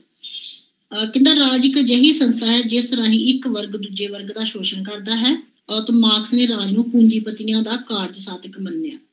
ਰਾਜ ਇੱਕ ਮਸ਼ੀਨ ਵਾਂਗ ਹੈ। ਇੱਥੇ ਪਹਿਲਾਂ ਉਹਨੇ ਰਾਜ ਦੀ ਆਲੋਚਨਾ ਕੀਤੀ ਕਿ ਇਸ ਤਰ੍ਹਾਂ ਦਾ ਰਾਜ ਨਹੀਂ ਹੋਣਾ ਚਾਹੀਦਾ। ਉਹਨੇ ਆਪਣੇ ਮੁਤਾਬਕ ਫਿਰ ਦੱਸਿਆ ਕਿ ਰਾਜ ਕਿਵੇਂ ਦਾ ਹੋਣਾ ਚਾਹੀਦਾ, ਜਾਂ ਉਹਨੇ ਕਿਸ ਤਰ੍ਹਾਂ ਕਿਹਾ ਸੀ ਕਿ ਰਾਜ ਕਿਹੋ ਜਿਹਾ। ਕਹਿੰਦਾ ਜਿਹੜੀ ਕਿ ਇੱਕ ਵਰਗ ਨੂੰ ਦਬਾਉਣ ਲਈ ਦੂਜੇ ਵਰਗ ਵੱਲੋਂ ਵਰਤੀ ਜਾਂਦੀ ਹੈ। ਰਾਜ ਦੀ ਫੌਜ, ਨਿਆਂ ਪ੍ਰਬੰਧ, ਪੁਲਿਸ ਅਤੇ ਹੋਰ ਅੰਗ ਸਭ ਪੂੰਜੀਪਤੀ ਲੋਕਾਂ ਦੇ ਹਿੱਤਾਂ ਦੀ ਰਾਖੀ ਕਰਦੇ ਹਨ। ਮਜ਼ਦੂਰ ਵਰਗ ਦੀ ਕ੍ਰਾਂਤੀ ਵਿੱਚ ਸਭ ਤੋਂ ਪਹਿਲਾਂ ਇਹ ਕੀਤਾ ਜਾਣਾ ਚਾਹੀਦਾ ਕਿ ਪ੍ਰਜਾਤੰਤਰ ਦੇ ਸੰਘਰਸ਼ ਵਿੱਚ ਸਫਲਤਾ ਪ੍ਰਾਪਤ ਕਰਨ ਲਈ ਮਜ਼ਦੂਰ ਵਰਗ ਨੂੰ ਸ਼ਾਸਕ ਬਣਾਇਆ ਜਾਵੇ। ਉਹ ਕਹਿੰਦਾ ਕਿ ਲੋਕਾਂ ਤੇ ਜਿਹੜਾ ਸ਼ਾਸਨ ਕਰਨਾ ਨਾ, ਉਹ ਵੀ ਮਜ਼ਦੂਰ ਕਰਨ।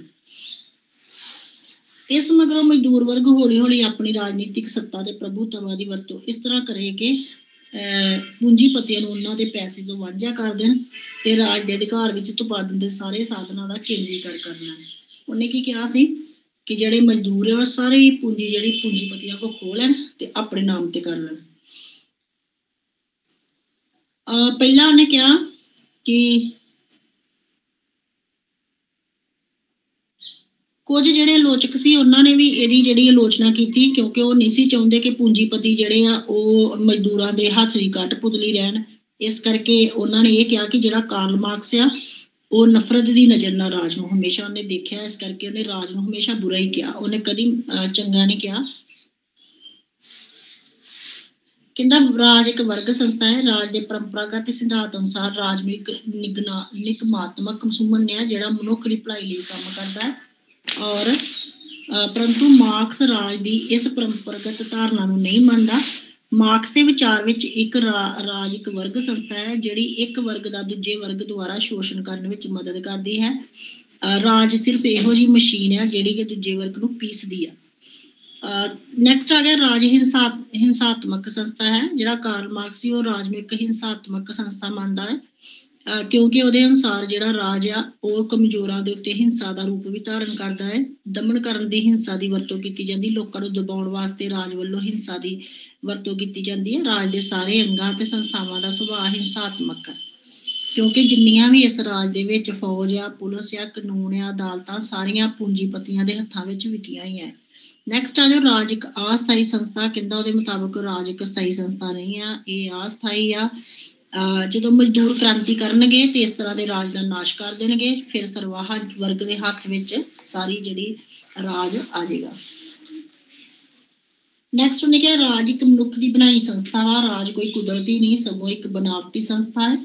ਰਾਜ ਕਿਸੇ ਵੀ ਰੂਪ ਵਿੱਚ ਸਮਾਜ ਤੋਂ ਬਾਹਰੋਂ ਥੋਪੀ ਹੋਈ ਸ਼ਕਤੀ ਨਹੀਂ ਹੈ ਅਤੇ ਉਹ ਨੈਤਿਕ ਵਿਚਾਰ ਦਾ ਅਹਿਸਾਸ ਹੈ ਜਿਹੜੇ ਹੀਗਲ ਦਾ ਮੰਨਣਾ ਸੀ। ਨੈਕਸਟ ਆ ਜੋ ਰਾਜ ਇੱਕ ਸਾਧਨ। ਕਹਿੰਦਾ ਰਾਜ ਉਹਨਾਂ ਲੋਕਾਂ ਦੇ ਹੱਥਾਂ ਦਾ ਔਜ਼ਾਰ ਆ ਜਿਹੜੇ ਉਸ ਤੇ ਕੰਟਰੋਲ ਰੱਖਦੇ ਨੇ। ਰਾਜ ਦੀ ਪ੍ਰਭੂ ਸੱਤਾ ਦਾ ਅੰਗ ਆ ਇੱਕ ਵਰਗ ਵੱਲੋਂ ਦੂਜੇ ਵਰਗ ਨੂੰ ਕੁਚਲਣ ਦਾ। ਰਾਜ ਇੱਕ ਦਮਨਕਾਰੀ ਸੰਸਥਾ ਵਾ। ਇਹ ਵੀ ਇਹਨੇ ਕਿਹਾ ਸੀ ਕਿ ਲੋਕਾਂ ਦਾ ਦਮਨ ਕਰਦਾ ਹੈ, ਗਰੀਬਾਂ ਦਾ। ਇਹ ਸੀਗੇ ਇਹਦੇ ਰਾਜ ਦੇ ਪੁਆਇੰਟ।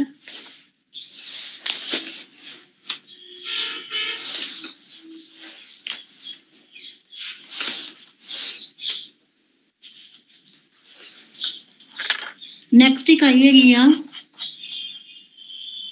ਜਾਨ ਸਟੂਅਰਟ ਮਿਲ। JS ਮਿਲ ਇਹਨੂੰ ਕਹਿੰਦੇ ਆ। ਉਸਦਾ ਜੀਵਨ ਤੇ ਆਜ਼ਾਦੀ ਦਾ, ਇਹਦਾ ਆਜ਼ਾਦੀ ਦਾ ਸਿਧਾਂਤ ਬਹੁਤ ਫੇਮਸ ਆ, ਕਿਉਂਕਿ ਜਿਹੜਾ JS ਮਿਲ ਸੀ ਇਹਨੇ ਆਜ਼ਾਦੀ ਦੀ ਬਹੁਤ ਜ਼ਿਆਦਾ ਗੱਲ ਕੀਤੀ ਹੈ। ਇਹਨੇ ਇਨਸਾਨ ਨੂੰ ਬਿਲਕੁਲ ਸੁਤੰਤਰ ਕਿਹਾ ਵਾ ਕਿ ਉਹ ਬਿਲਕੁਲ ਸੁਤੰਤਰ ਹੋਣਾ ਚਾਹੀਦਾ, ਉਹਦੇ ਉੱਤੇ ਕਿਸੇ ਤਰ੍ਹਾਂ ਦੀ ਪਾਬੰਦੀ ਨਹੀਂ ਹੋਣੀ ਚਾਹੀਦੀ। ਇਹਦੇ ਬਾਰੇ ਉਹਨੇ ਆਪਣੇ ਵਿਚਾਰ ਪੇਸ਼ ਕੀਤੇ ਆ। ਫਸਟ ਹੈਗਾ ਵਾ ਉਹਦਾ ਜੀਵਨ ਚਿੱਤਰਨ, ਉਪਯੋਗਤਾਵਾਦ ਦੀ ਆਲੋਚਨਾ, ਵਿਅਕਤੀ ਆਜ਼ਾਦੀ ਤੇ ਸ਼ਖਸੀਅਤ ਦੀ ਰੱਖਣਾ। ਇਹਦੇ ਨਾ ਕੁਐਸਚਨ ਆਜ਼ਾਦੀ ਦਾ ਹੀ ਆਉਂਦਾ ਹੁੰਦੇ, ਹੋਰ ਕੋਈ ਨਹੀਂ ਹੁੰਦਾ। ਪਰਿਵਾਰ ਦੇ ਅੰਦਰ ਤੇ ਲਿੰਗ ਦੇ ਵਿੱਚ ਸਮਾਨਤਾ।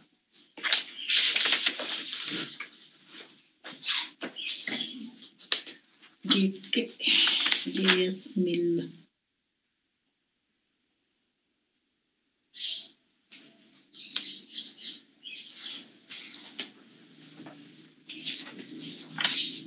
ਥੋੜਾ ਜਿਹਾ ਇਹਦਾ ਜੀਵਨ ਕਰਾਂਗੇ, ਕਿਉਂਕਿ ਜੇਕਰ ਜੀਵਨ ਨਾ ਪੁੱਛਿਆ ਤੇ ਉਹ 2 ਮਾਰਕਸ ਦਾ ਹੀ ਹੋਏਗਾ, ਉਸ ਤੋਂ ਵੱਧ ਨਹੀਂ ਹੁੰਦਾ।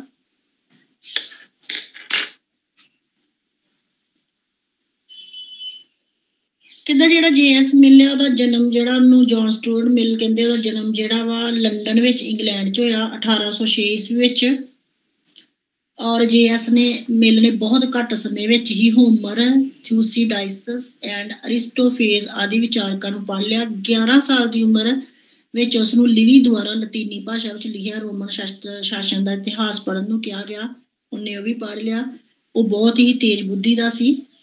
ਔਰ फ्रांस तो उन्हें अपनी सिक्ख्या जिहड़ी हासिल कीती सी और सभा सोसाइटियां विच वो हमेशा भाग लैंदा सी। ਉਹ ਉਪਯੋਗਤਾਵਾਦੀ ਸੁਸਾਇਟੀ ਦਾ ਮੈਂਬਰ ਵੀ ਬਣਿਆ ਜਿੱਥੇ ਅੱਗੇ ਜਾ ਕੇ ਉਹਨੇ ਉਹਦੀ ਕੀਤੀ ਆਲੋਚਨਾ ਵੀ ਕੀਤੀ। ਕਹਿੰਦਾ ਉਹਨੇ ਬਹੁਤ ਸਾਰੀਆਂ ਆਪਣੀਆਂ ਰਚਨਾਵਾਂ ਲਿਖੀਆਂ। ਉਹਦੀ ਜਿਹੜੀ ਇੱਕ ਸ਼੍ਰੀਮਤੀ ਟੇਲਰ ਨਾਂ ਦੀ ਔਰਤ ਸੀ ਜਿਹਦੇ ਪਤੀ ਦੇ ਮੌਤ ਤੋਂ ਬਾਅਦ ਇਹਨੇ ਉਹਦੇ ਨਾਲ ਵਿਆਹ ਕਰਾ ਲਿਆ। ਨੈਕਸਟ ਅਸੀਂ ਇਹਦੇ ਹੁਣ ਪੁਆਇੰਟ ਪੜਾਂਗੇ। ਇਹਨੇ ਬਹੁਤ ਸਾਰੀਆਂ ਰਚਨਾਵਾਂ ਲਿਖੀਆਂ ਸੀ, 16 ਰਚਨਾਵਾਂ ਨੇ ਇਹਦੀਆਂ।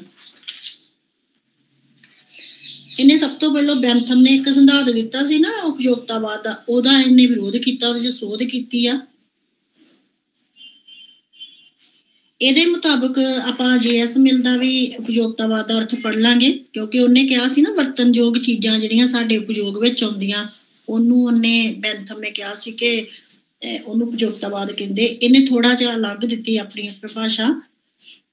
ਇਹਨੇ ਕਿਹਾ ਵਾ ਕਿ ਅਧਿਕ ਤੋਂ ਅਧਿਕ ਸੁੱਖ ਦੇ ਸਿਧਾਂਤ ਨੂੰ ਨੈਤਿਕ ਦਾ ਆਧਾਰ ਮੰਨਿਆ। ਇਹ ਮੰਨਦਾ ਕਿ ਹਰੇਕ ਕਾਰਜ ਉਸ ਅਨੁਪਾਤ ਵਿੱਚ ਠੀਕ ਹੈ ਜਿਸ ਵਿੱਚ ਸੁੱਖ ਦਾ ਵਾਧਾ ਕਰਦੇ ਆ। ਜੋ ਵੀ ਕਾਰਜ ਸੁੱਖ ਦੇ ਉਲਟ ਦਿਸ਼ਾ ਵਿੱਚ ਜਾਂਦਾ ਹੈ ਉਹ ਗਲਤ ਹੈ। ਇਹਦੇ ਉਹਨੇ ਕਿਹਾ ਨਾ ਸੁੱਖ ਵੱਧ ਤੋਂ ਵੱਧ ਸੁੱਖ ਹੀ ਉਪਯੋਗਤਾਵਾਦ ਹੈ। ਇਹਨੇ ਕਿਹਾ ਸੀ ਨਹੀਂ, ਜ਼ਿਆਦਾ ਸੁੱਖ ਵੀ ਨਹੀਂ ਹੋਣਾ ਚਾਹੀਦਾ। ਜੇਕਰ ਸਾਡਾ ਸੁੱਖ ਕਿਸੇ ਨੂੰ ਦੁੱਖ ਦਿੰਦਾ ਵਾ ਜਾਂ ਉਹਦੇ ਉਲਟ ਕੁਛ ਹੁੰਦਾ ਤੇ ਇਟ ਮੀਨਸ ਕਿ ਉਹ ਉਪਯੋਗਤਾਵਾਦ ਨਹੀਂ। ਇਸ ਤਰ੍ਹਾਂ ਦਾ ਸੁੱਖ ਹੋਵੇ ਜਿਹੜਾ ਦੂਸਰਿਆਂ ਨੂੰ ਦੁੱਖ ਨਾ ਦੇਵੇ। ਸੁੱਖ ਦਾ ਅਰਥ ਹੈ ਆਨੰਦ ਦੀ ਪ੍ਰਾਪਤੀ ਅਤੇ ਦੁੱਖ ਦੀ ਘਾਟ। ਦੁੱਖ ਦਾ ਅਰਥ ਹੈ ਪੀੜਾ ਜਾਂ ਕਸ਼ਟ ਤੇ ਆਨੰਦ ਦੀ ਘਾਟ। ਇਸ ਕਰਕੇ ਇਹ ਸਾਰਿਆਂ ਨੂੰ ਬਰਾਬਰ ਹੋਣਾ ਚਾਹੀਦਾ। ਨੈਕਸਟ ਆ ਜਾਓ ਤੁਸੀਂ, ਇਹਦਾ ਆਜ਼ਾਦੀ ਦਾ ਸਿਧਾਂਤ ਕਰਾਂਗੇ, ਵੈਰੀ ਵੈਰੀ ਇੰਪੋਰਟੈਂਟ ਆ।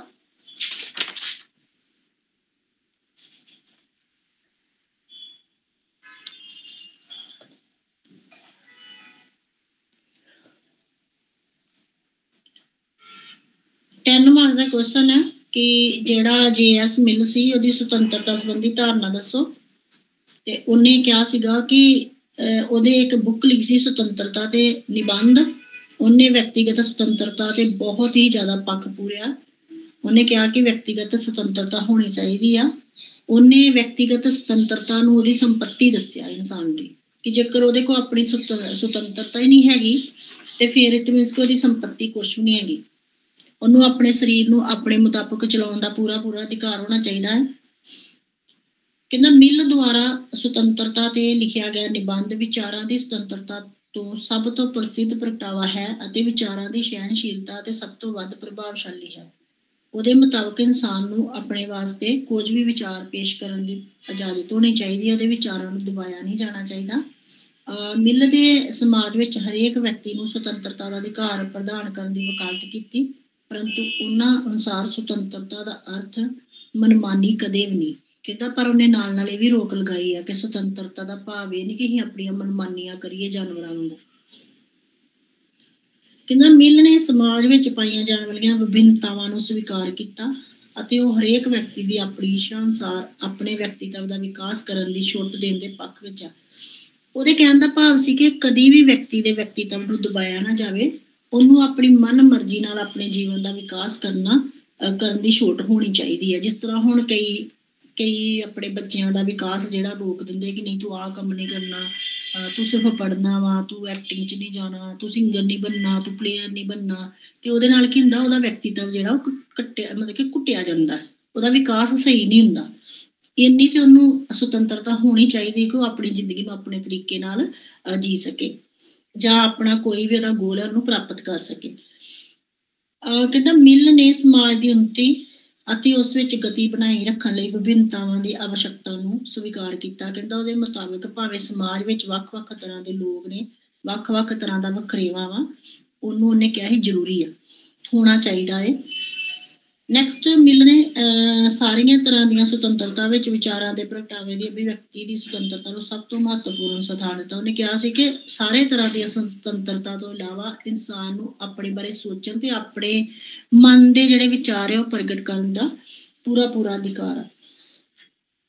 ਉਹਦੇ ਮੁਤਾਬਕ ਕਿਸ ਤਰ੍ਹਾਂ ਦੀ ਸੁਤੰਤਰਤਾ ਹੋਣਾ ਚਾਹੀਦੀ ਆ? ਲਿਖਣ ਦੀ ਸੁਤੰਤਰਤਾ, ਬੋਲਣ ਦੀ ਸੁਤੰਤਰਤਾ, ਪ੍ਰੈਸ ਦੀ ਸੁਤੰਤਰਤਾ, ਹੋਰਨਾਂ ਤਰ੍ਹਾਂ ਦੇ ਵਿਚਾਰਾਂ ਦੀ ਸੁਤੰਤਰਤਾ ਵੀ ਸ਼ਾਮਲ ਹੈ। ਉਸ ਦੇ ਅਨੁਸਾਰ ਇਹ ਸੁਤੰਤਰਤਾ ਕਿਸੇ ਵੀ ਖੇਤਰ ਵਿੱਚ, ਚਾਹੇ ਉਹ ਸਿਧਾਂਤਕ, ਵਿਵਹਾਰਿਕ, ਜਾਣੀ ਸਿਧਾਂਤਕ ਹੁੰਦੇ ਸਿਰਫ ਲਿਖੀ ਗਈ, ਵਿਵਹਾਰਿਕ ਹੁੰਦਾ ਜਿਹਨੂੰ ਆਪਾਂ ਇੰਪਲੀਮੈਂਟ ਕਰਨ ਕਹਿੰਦੇ ਆ, ਵਿਵਹਾਰ ਵਿੱਚ ਲਿਆਂਦਾ ਜਾਵੇ, ਨੈਤਿਕ, ਧਾਰਮਿਕ, ਵਿਗਿਆਨਿਕ, ਇਹ ਸਾਰੇ ਤਰ੍ਹਾਂ ਦੀ ਸੁਤੰਤਰਤਾ ਇਨਸਾਨ ਵਿੱਚ ਹੋਣੀ ਚਾਹੀਦੀ ਹੈ। ਵਿਅਕਤੀ ਨੂੰ ਆਪਣੇ ਵਿਚਾਰ ਸੁਤੰਤਰਤਾ ਪੂਰਵਕ ਪ੍ਰਗਟ ਕਰਨ ਦੀ ਛੋਟ ਹੋਣੀ ਚਾਹੀਦੀ ਆ। ਜੇਕਰ ਕਿਸੇ ਵਿਅਕਤੀ ਦੇ ਵਿਚਾਰਾਂ ਨੂੰ ਦਬਾਇਆ ਜਾਵੇ ਤਾਂ ਇਸ ਨਾਲ ਸਾਰੀ ਮਨੁੱਖਤਾ ਨੂੰ ਨੁਕਸਾਨ ਪਹੁੰਚਦਾ ਹੈ। ਕਹਿੰਦਾ ਕਦੇ ਕਦੇ ਇੱਕ ਵਿਅਕਤੀ ਦੇ ਵਿਚਾਰ ਇੰਨੇ ਅਧਿਕ ਵਡਮੁੱਲੇ ਹੁੰਦੇ ਆ, ਜੇਕਰ ਉਹਨਾਂ ਨੂੰ ਦਬਾ ਦਿੱਤਾ ਜਾਂਦਾ ਹੈ ਤਾਂ ਇਸ ਨਾਲ ਸਾਰੀ ਮਨੁੱਖ ਜਾਤੀ ਨੂੰ ਨੁਕਸਾਨ ਹੁੰਦਾ ਹੈ। ਨੈਕਸਟ ਉਹਦਾ ਇੱਕ ਪੁਆਇੰਟ ਦਿੱਤਾ ਵਾ ਨਾਗਰਿਕ ਸੁਤੰਤਰਤਾ। ਸਭ ਤੋਂ ਪਹਿਲੇ ਉਹਨੇ ਇਸ ਗੱਲ ਤੇ ਜ਼ੋਰ ਦਿੱਤਾ ਵਾ ਕਿ ਜਿਹੜੇ ਨਾਗਰਿਕ ਨੇ ਉਹ ਸਵੈ ਇੱਛਾ ਉਹਨਾਂ 'ਚ ਹੋਣੀ ਚਾਹੀਦੀ ਆ।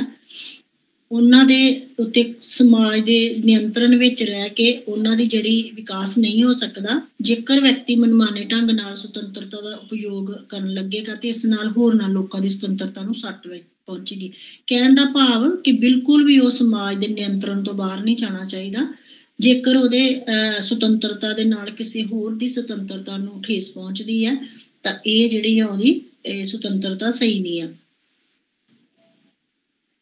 ਕਹਿੰਦਾ ਉਹਦੇ ਅਨੁਸਾਰ ਸੁਤੰਤਰਤਾ ਵਿਅਕਤੀ ਨੂੰ ਸਮਾਨ ਅਤੇ ਰਾਜ ਦੇ ਮੈਂਬਰ ਦੇ ਰੂਪ ਵਿੱਚ ਪ੍ਰਾਪਤ ਹੋਣੀ ਚਾਹੀਦੀ ਹੈ। ਉਸ ਦੀ ਸੁਤੰਤਰਤਾ ਸਮਾਜਿਕ ਅਤੇ ਨਾਗਰਿਕ ਸੁਤੰਤਰਤਾ ਹੈ। ਮਿਲ ਦੇ ਅਨੁਸਾਰ ਬਹੁਮਤ ਦੀ ਨਿਰੰਕੁਸ਼ਤਾ ਨਾਲ ਅਲਪਮਤ ਦੀ ਰੱਖਿਆ ਕਰਨੀ ਜ਼ਰੂਰੀ ਹੈ। ਮਿਲ ਜਿਹੜਾ ਸੀ ਨਾ, ਉਹਨੂੰ ਇਹ ਪਤਾ ਸੀ ਕਿ ਕਈ ਜਗ੍ਹਾ ਉੱਤੇ ਜਿਸ ਤਰ੍ਹਾਂ ਯਹੂਦੀ ਲੋਕ ਜ਼ਿਆਦਾ ਰਹਿੰਦੇ ਸੀ, ਈਸਾਈ ਘੱਟ ਰਹਿੰਦੇ ਸੀ, ਜਾਂ ਯਹੂਦੀ ਜ਼ਿਆਦਾ ਘੱਟ ਰਹਿੰਦੇ ਸੀ, ਈਸਾਈ ਜ਼ਿਆਦਾ। ਤੇ ਉਹਦੇ ਵਿੱਚ ਕੀ ਹੁੰਦਾ ਸੀ, ਜਿਹੜੇ ਬਹੁ ਗਿਣਤੀ ਦੇ ਲੋਕ ਸੀ ਨਾ, ਉਹ ਅਲਪ ਗਿਣਤੀ ਯਾਨੀ ਕਿ ਥੋੜੇ ਲੋਕਾਂ ਉੱਤੇ ਜ਼ੁਲਮ ਜ਼ਿਆਦਾ ਕਰਦੇ ਸੀ, ਸ਼ੋਸ਼ਣ ਕਰਦੇ ਸੀ ਉਸ ਸਮੇਂ ਤੇ। ਜਿਵੇਂ ਕਿ ਯਹੂਦੀਆਂ ਨੇ ਪਿੱਛੇ ਆਪਾਂ ਜਿਹੜਾ ਪੜ੍ਹਿਆ ਵਾ ਚੈਪਟਰ ਹੀਗਲ ਦੇ ਵਿੱਚ, ਉਹਨਾਂ ਨੇ ਦੱਸਿਆ ਨਾ ਕਿ ਜਿਹੜੇ ਈਸਾਈ ਸੀ ਯਹੂਦੀਆਂ ਤੇ ਜ਼ੁਲਮ ਕਰਦੇ ਸੀ। ਇਸ ਤਰ੍ਹਾਂ ਲੋਕ ਜਿਹੜੇ ਬਹੁ ਗਿਣਤੀ ਦੇ ਲੋਕ ਹੀ ਘੱਟ ਗਿਣਤੀ ਦੇ ਲੋਕਾਂ ਤੇ ਜ਼ੁਲਮ ਕਰਦੇ ਸੀ। ਇਸ ਤਰ੍ਹਾਂ ਉਹਦਾ ਕਹਿਣ ਦਾ ਭਾਵ ਹੀ ਕਿ ਇਸ ਤਰ੍ਹਾਂ ਦੀ ਸੁਤੰਤਰਤਾ ਹੋਣੀ ਚਾਹੀਦੀ ਕਿ ਉਹਦੇ ਨਾਲ ਤੁਸੀਂ ਅਲਪ ਸੰਖਿਅਕ ਰੱਖਿਆ ਦੀ ਉਹਨਾਂ ਦੀ ਰੱਖਿਆ ਕਰੋ ਜਿਨ੍ਹਾਂ ਉੱਤੇ ਜ਼ੁਲਮ ਹੋ ਰਿਹਾ।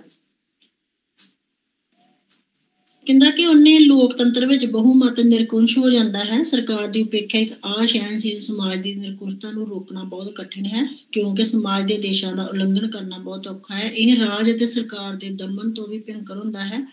ਮਿਲ ਦੇ ਅਨੁਸਾਰ ਸੰਸਾਰ ਵਿੱਚ ਜ਼ਿਆਦਾਤਰ ਪਰੰਪਰਾਵਾਂ, ਪ੍ਰਥਾਵਾਂ, ਨਿਯਮ ਅਤੇ ਕਾਨੂੰਨ ਉਹਨਾਂ ਵਿਅਕਤੀਆਂ ਦੁਆਰਾ ਬਣਾਏ ਗਏ ਹਨ ਜਿਨ੍ਹਾਂ ਦੀ ਇਹਨਾਂ ਦੁਆਰਾ ਪੂਰਤੀ ਹੁੰਦੀ ਹੈ। ਅਜਿਹੇ ਨਿਯਮ ਅਤੇ ਕਾਨੂੰਨ ਵੀ ਤਾਂ ਸਮਾਜ ਦੇ ਦੁਆਰਾ ਹੀ ਬਣਾਏ ਗਏ ਹਨ ਜਿਨ੍ਹਾਂ ਦੁਆਰਾ ਨਿਰਦੋਸ਼ ਲੋਕਾਂ ਨੂੰ ਫਾਂਸੀ ਤੇ ਚੜ੍ਹਾ ਦਿੱਤਾ ਜਾਂਦਾ। ਕਹਿੰਦਾ ਕਿ ਜਿੰਨੇ ਵੀ ਕਾਨੂੰਨ ਬਣਦੇ ਆ ਤਕਰੀਬਨ ਉਹਨਾਂ ਲੋਕਾਂ ਦੁਆਰਾ ਬਣਦੇ ਜਿਨ੍ਹਾਂ ਦੀ ਗਿਣਤੀ ਜ਼ਿਆਦਾ ਹੁੰਦੀ ਆ। ਇਸ ਕਰਕੇ ਉਹ ਇਸ ਤਰ੍ਹਾਂ ਦੇ ਕਾਨੂੰਨ ਬਣਾਉਂਦੇ ਆ ਕਿ ਜਿਹੜੇ ਉਹਨਾਂ ਦੇ ਹੱਕ ਵਿੱਚ ਹੋਵੇ, ਜਿਹੜੇ ਉਹਨਾਂ ਦੇ ਹੱਕ 'ਚ ਨਹੀਂ ਹੁੰਦਾ ਔਰ ਜਿਹੜਾ ਉਹਨਾਂ ਨਾਲ ਬਗਾਵਤ ਕਰਦਾ ਉਹਨੂੰ ਮੌਤ ਦੇ ਘਾਟ ਉਤਾਰ ਦਿੱਤਾ ਜਾਂਦਾ। ਕਹਿੰਦਾ ਭਾਵੇਂ ਲੋਕਤੰਤਰ ਦਾ ਯੁੱਗ ਸੀਗਾ ਉਸ ਸਮੇਂ ਤੇ, ਬਟ ਉਸ ਸਮੇਂ ਵੀ ਜਿਹੜੇ ਘੱਟ ਗਿਣਤੀ ਦੇ ਲੋਕ ਸੀ ਉਹਨਾਂ ਨੂੰ ਦਬਾ ਦਿੱਤਾ ਗਿਆ। ਰਾਜ ਜਿਹੜਾ ਸੀ ਨਿਰੰਕੁਸ਼ ਹੋ ਗਿਆ। ਆਤਮ ਸੁਰੱਖਿਆ ਦੀ ਜ਼ਰੂਰਤ। ਕਹਿੰਦਾ ਉਹਨੇ ਵਿਅਕਤੀ ਦੀ ਸੁਤੰਤਰਤਾ ਵਿੱਚ ਉਹਨੇ ਇਹ ਵੀ ਕਿਹਾ ਵਾ ਕਿ ਹਰ ਇੱਕ ਵਿਅਕਤੀ ਨੂੰ ਆਪਣੀ ਆਤਮ ਸੁਰੱਖਿਆ ਦਾ ਹੱਕ ਹੈ, ਉਹ ਆਪਣੀ ਆਤਮ ਰੱਖਿਆ ਕਰ ਸਕਦਾ ਹੈ। ਹਰੇਕ ਵਿਅਕਤੀ ਨੂੰ ਇੰਨੀ ਸੁਤੰਤਰਤਾ ਜ਼ਰੂਰ ਹੋਣੀ ਚਾਹੀਦੀ ਆ ਕਿ ਉਹ ਆਪਣੇ ਸਰੀਰ ਅਤੇ ਦਿਮਾਗ ਤੇ ਉਹਦਾ ਆਪਣਾ ਹੀ ਕੰਟਰੋਲ ਹੋਵੇ। ਨਾ ਤੇ ਉਹਦੇ ਸਰੀਰ ਤੇ ਨਾ ਉਹਦੇ ਦਿਮਾਗ ਤੇ ਕਿਸੇ ਹੋਰ ਵਿਅਕਤੀ ਦਾ ਕੰਟਰੋਲ ਨਹੀਂ ਹੋਣਾ ਚਾਹੀਦਾ। ਆਪਣੀ ਇੱਛਾ ਅਨੁਸਾਰ ਧੰਦਾ ਅਪਣਾਉਣ ਦੀ ਸੁਤੰਤਰਤਾ। ਕਹਿੰਦਾ ਮਿਲ ਦੇ ਅਨੁਸਾਰ ਹਰੇਕ ਵਿਅਕਤੀ ਨੂੰ ਆਪਣੀ ਇੱਛਾ ਅਨੁਸਾਰ ਧੰਦਾ ਅਪਣਾਉਣ ਦੀ ਸੁਤੰਤਰਤਾ ਹੋਣੀ ਚਾਹੀਦੀ ਆ, ਕਿਉਂਕਿ ਕੋਈ ਵੀ ਇਨਸਾਨ ਕਿਸੇ ਵੀ ਤਰ੍ਹਾਂ ਦਾ ਧੰਦਾ ਕਰਨਾ ਚਾਹੁੰਦਾ ਉਹਨੂੰ ਇਹ ਖੁੱਲ੍ਹ ਹੋਣੀ ਚਾਹੀਦੀ ਆ। ਜਿਵੇਂ ਕਿ ਸਾਡੇ ਭਾਰਤ ਵਿੱਚ ਪੁਰਾਣੇ ਸਮੇਂ ਵਿੱਚ ਛੋਟੇ ਧੰਦੇ ਜਿਹੜੇ ਛੋਟੀਆਂ ਜਾਤੀਆਂ ਨੂੰ ਦਿੱਤੇ ਜਾਂਦੇ ਸੀ, ਔਰ ਜਿਹੜੇ ਗ੍ਰੰਥ ਪੜ੍ਹਨ ਦਾ ਕੰਮ ਸੀ ਉਹ ਸਿਰਫ ਪੰਡਤਾਂ ਨੂੰ ਦਿੱਤਾ ਜਾਂਦਾ ਸੀ। ਛੋਟੀ ਕਾਸਟ ਦਾ ਇਨਸਾਨ ਗ੍ਰੰਥ ਨਹੀਂ ਸੀ ਪੜ੍ਹ ਸਕਦਾ। ਇਹ ਸਾਰੀਆਂ ਚੀਜ਼ਾਂ ਉਸ ਸਮੇਂ ਤੇ ਰੋਮਨ ਜਾਂ ਯੂਰਪ ਵਿੱਚ ਵੀ ਹੈਗੀਆਂ ਸੀ। ਕਹਿੰਦਾ ਹਰੇਕ ਵਿਅਕਤੀ ਆਪਣੀ ਇੱਛਾ ਅਨੁਸਾਰ ਆਪਣਾ ਕਾਰੋਬਾਰ ਚੁਣੇ ਔਰ ਆਪਣਾ ਕਾਰੋਬਾਰ ਕਰਨ ਦੀ ਉਹਨੂੰ ਪ੍ਰੋਪਰ ਸੁਤੰਤਰਤਾ ਹੋਣੀ ਚਾਹੀਦੀ। ਮਿਲ ਦੇ ਅਨੁਸਾਰ ਵਿਅਕਤੀ ਦੀ ਸੁਤੰਤਰਤਾ ਵਿੱਚ ਦਖਲਅੰਦਾਜ਼ੀ। ਕਹਿੰਦਾ ਕਿ ਮਿਲ ਦੇ ਅਨੁਸਾਰ ਵਿਅਕਤੀ ਦੇ ਕਾਰਜ ਦੋ ਤਰ੍ਹਾਂ ਦੇ ਹੁੰਦੇ, ਖੁਦ ਨਾਲ ਸੰਬੰਧਿਤ ਇੱਕ ਉਹਦੇ ਪਰਸਨਲ ਕਾਰਜ ਸੈਲਫ ਰਿਗਾਰਡਿੰਗ ਐਕਸ਼ਨਸ ਤੇ ਦੂਸਰਿਆਂ ਨਾਲ ਸੰਬੰਧਿਤ ਕਾਰਜ। ਕਹਿੰਦੇ ਆਪਣੇ ਨਾਲ ਸੰਬੰਧਿਤ ਕੰਮ ਜਿਹੜੇ ਵਿਅਕਤੀ ਨੂੰ ਪੂਰਨ ਸੁਤੰਤਰਤਾ ਦਿੱਤੀ ਜਾਣੀ ਚਾਹੀਦੀ, ਜਿਹੜੇ ਉਹਦੇ ਆਪਣੇ ਕਰਨ ਵਾਲੇ। ਬਟ ਜਿਹੜੇ ਉਹ ਦੂਸਰਿਆਂ ਨਾਲ ਕਾਰਜ ਕਰਦਾ ਉਹਦੇ ਵਿੱਚ ਉਹਨੂੰ ਪੂਰੀ ਸੁਤੰਤਰਤਾ ਨਹੀਂ ਹੋਣੀ ਚਾਹੀਦੀ, ਕਿਉਂਕਿ ਜਦੋਂ ਉਹ ਦੂਸਰਿਆਂ ਨਾਲ ਕਾਰਜ ਕਰਦਾ ਉਹਦੇ ਵਿੱਚ ਦੂਸਰੇ ਦੀ ਵੀ ਮਰਜ਼ੀ ਸ਼ਾਮਲ ਹੋਣੀ ਚਾਹੀਦੀ। ਜੇਕਰ ਉਹ ਕਿਸੇ ਦੂਸਰਿਆਂ ਨਾਲ ਕੰਮ ਕਰਦਾ ਤੇ ਉਹਨਾਂ ਨਾਲ ਧੱਕਾ ਕਰਦਾ ਕੋਈ ਵਿਅਕਤੀ, ਤਾਂ ਉਹਦੇ ਫਿਰ ਰਾਜ ਜਿਹੜਾ ਦਖਲਅੰਦਾਜ਼ੀ ਕਰ ਸਕਦਾ ਹੈ। ਕਹਿੰਦਾ ਹਾਂ, ਕੇਵਲ ਉਹੀ ਸੁਤੰਤਰ ਜਾਂ ਸੁਤੰਤਰਤਾ ਕਹਿਲਾਉਣ ਦੇ ਯੋਗ ਹੈ ਜਿਸ ਵਿੱਚ ਆਪਣੀ ਭਲਾਈ ਅਤੇ ਆਪਣੇ ਤਰੀਕੇ ਨਾਲ ਕੰਮ ਕਰ ਸਕੀਏ, ਜਦ ਕਿ ਅਸੀਂ ਦੂਜਿਆਂ ਨੂੰ ਉਹਨਾਂ ਦੇ ਇਸ ਅਧਿਕਾਰ ਤੋਂ ਵੰਚਿਤ ਨਾ ਕਰੀਏ ਜਾਂ ਇਸ ਨੂੰ ਪ੍ਰਾਪਤ ਕਰਨ ਦੇ ਯਤਨ ਵਿੱਚ ਰੁਕਾਵਟ ਨਾ ਪਾਈਏ। ਇਹ ਨਹੀਂ ਵੀ ਆਪਾਂ ਜਿਹੜਾ ਮਰਜ਼ੀ ਧੰਦਾ ਕਰ ਲਿਆ, ਸਾਨੂੰ ਆਜ਼ਾਦੀ ਤਾਂ ਅਸੀਂ ਕਿਸੇ ਹੋਰ ਦੇ ਧੰਦੇ ਵਿੱਚ ਦਖਲਅੰਦਾਜ਼ੀ ਕਰਨੀ ਕਿ ਤੂੰ ਆਹ ਕੰਮ ਕਿਉਂ ਕਰਨ ਦਾ, ਤੈਨੂੰ ਆਹ ਕੰਮ ਕਰਨ ਦਾ ਕੋਈ ਅਧਿਕਾਰ ਨਹੀਂ। ਉਹ ਕਹਿੰਦਾ ਫਿਰ ਅਗਲੇ ਦੀ ਸੁਤੰਤਰਤਾ ਖੋਂਦੀ ਉਹ ਚੀਜ਼। ਇਹ ਸੀਗਾ ਇਹਦਾ ਆਜ਼ਾਦੀ ਤੇ JS ਮਿਲ ਦਾ ਸੁਤੰਤਰਤਾ ਤੇ ਸੁਤੰਤਰਤਾ ਆਜ਼ਾਦੀ ਸੀ।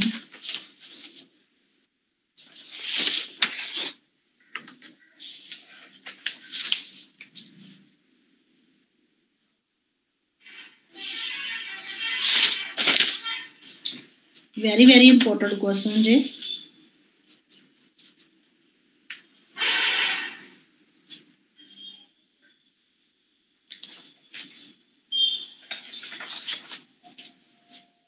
ਨੈਕਸਟ ਪੁਆਇੰਟ ਹੈਗਾ ਵਾ ਇਹਦਾ ਵਿਅਕਤੀਗਤ ਆਜ਼ਾਦੀ। ਇਹ ਆਪਾਂ ਉਹਦੇ 'ਚ ਪੜ੍ਹ ਲਿਆ ਆਜ਼ਾਦੀ 'ਚ।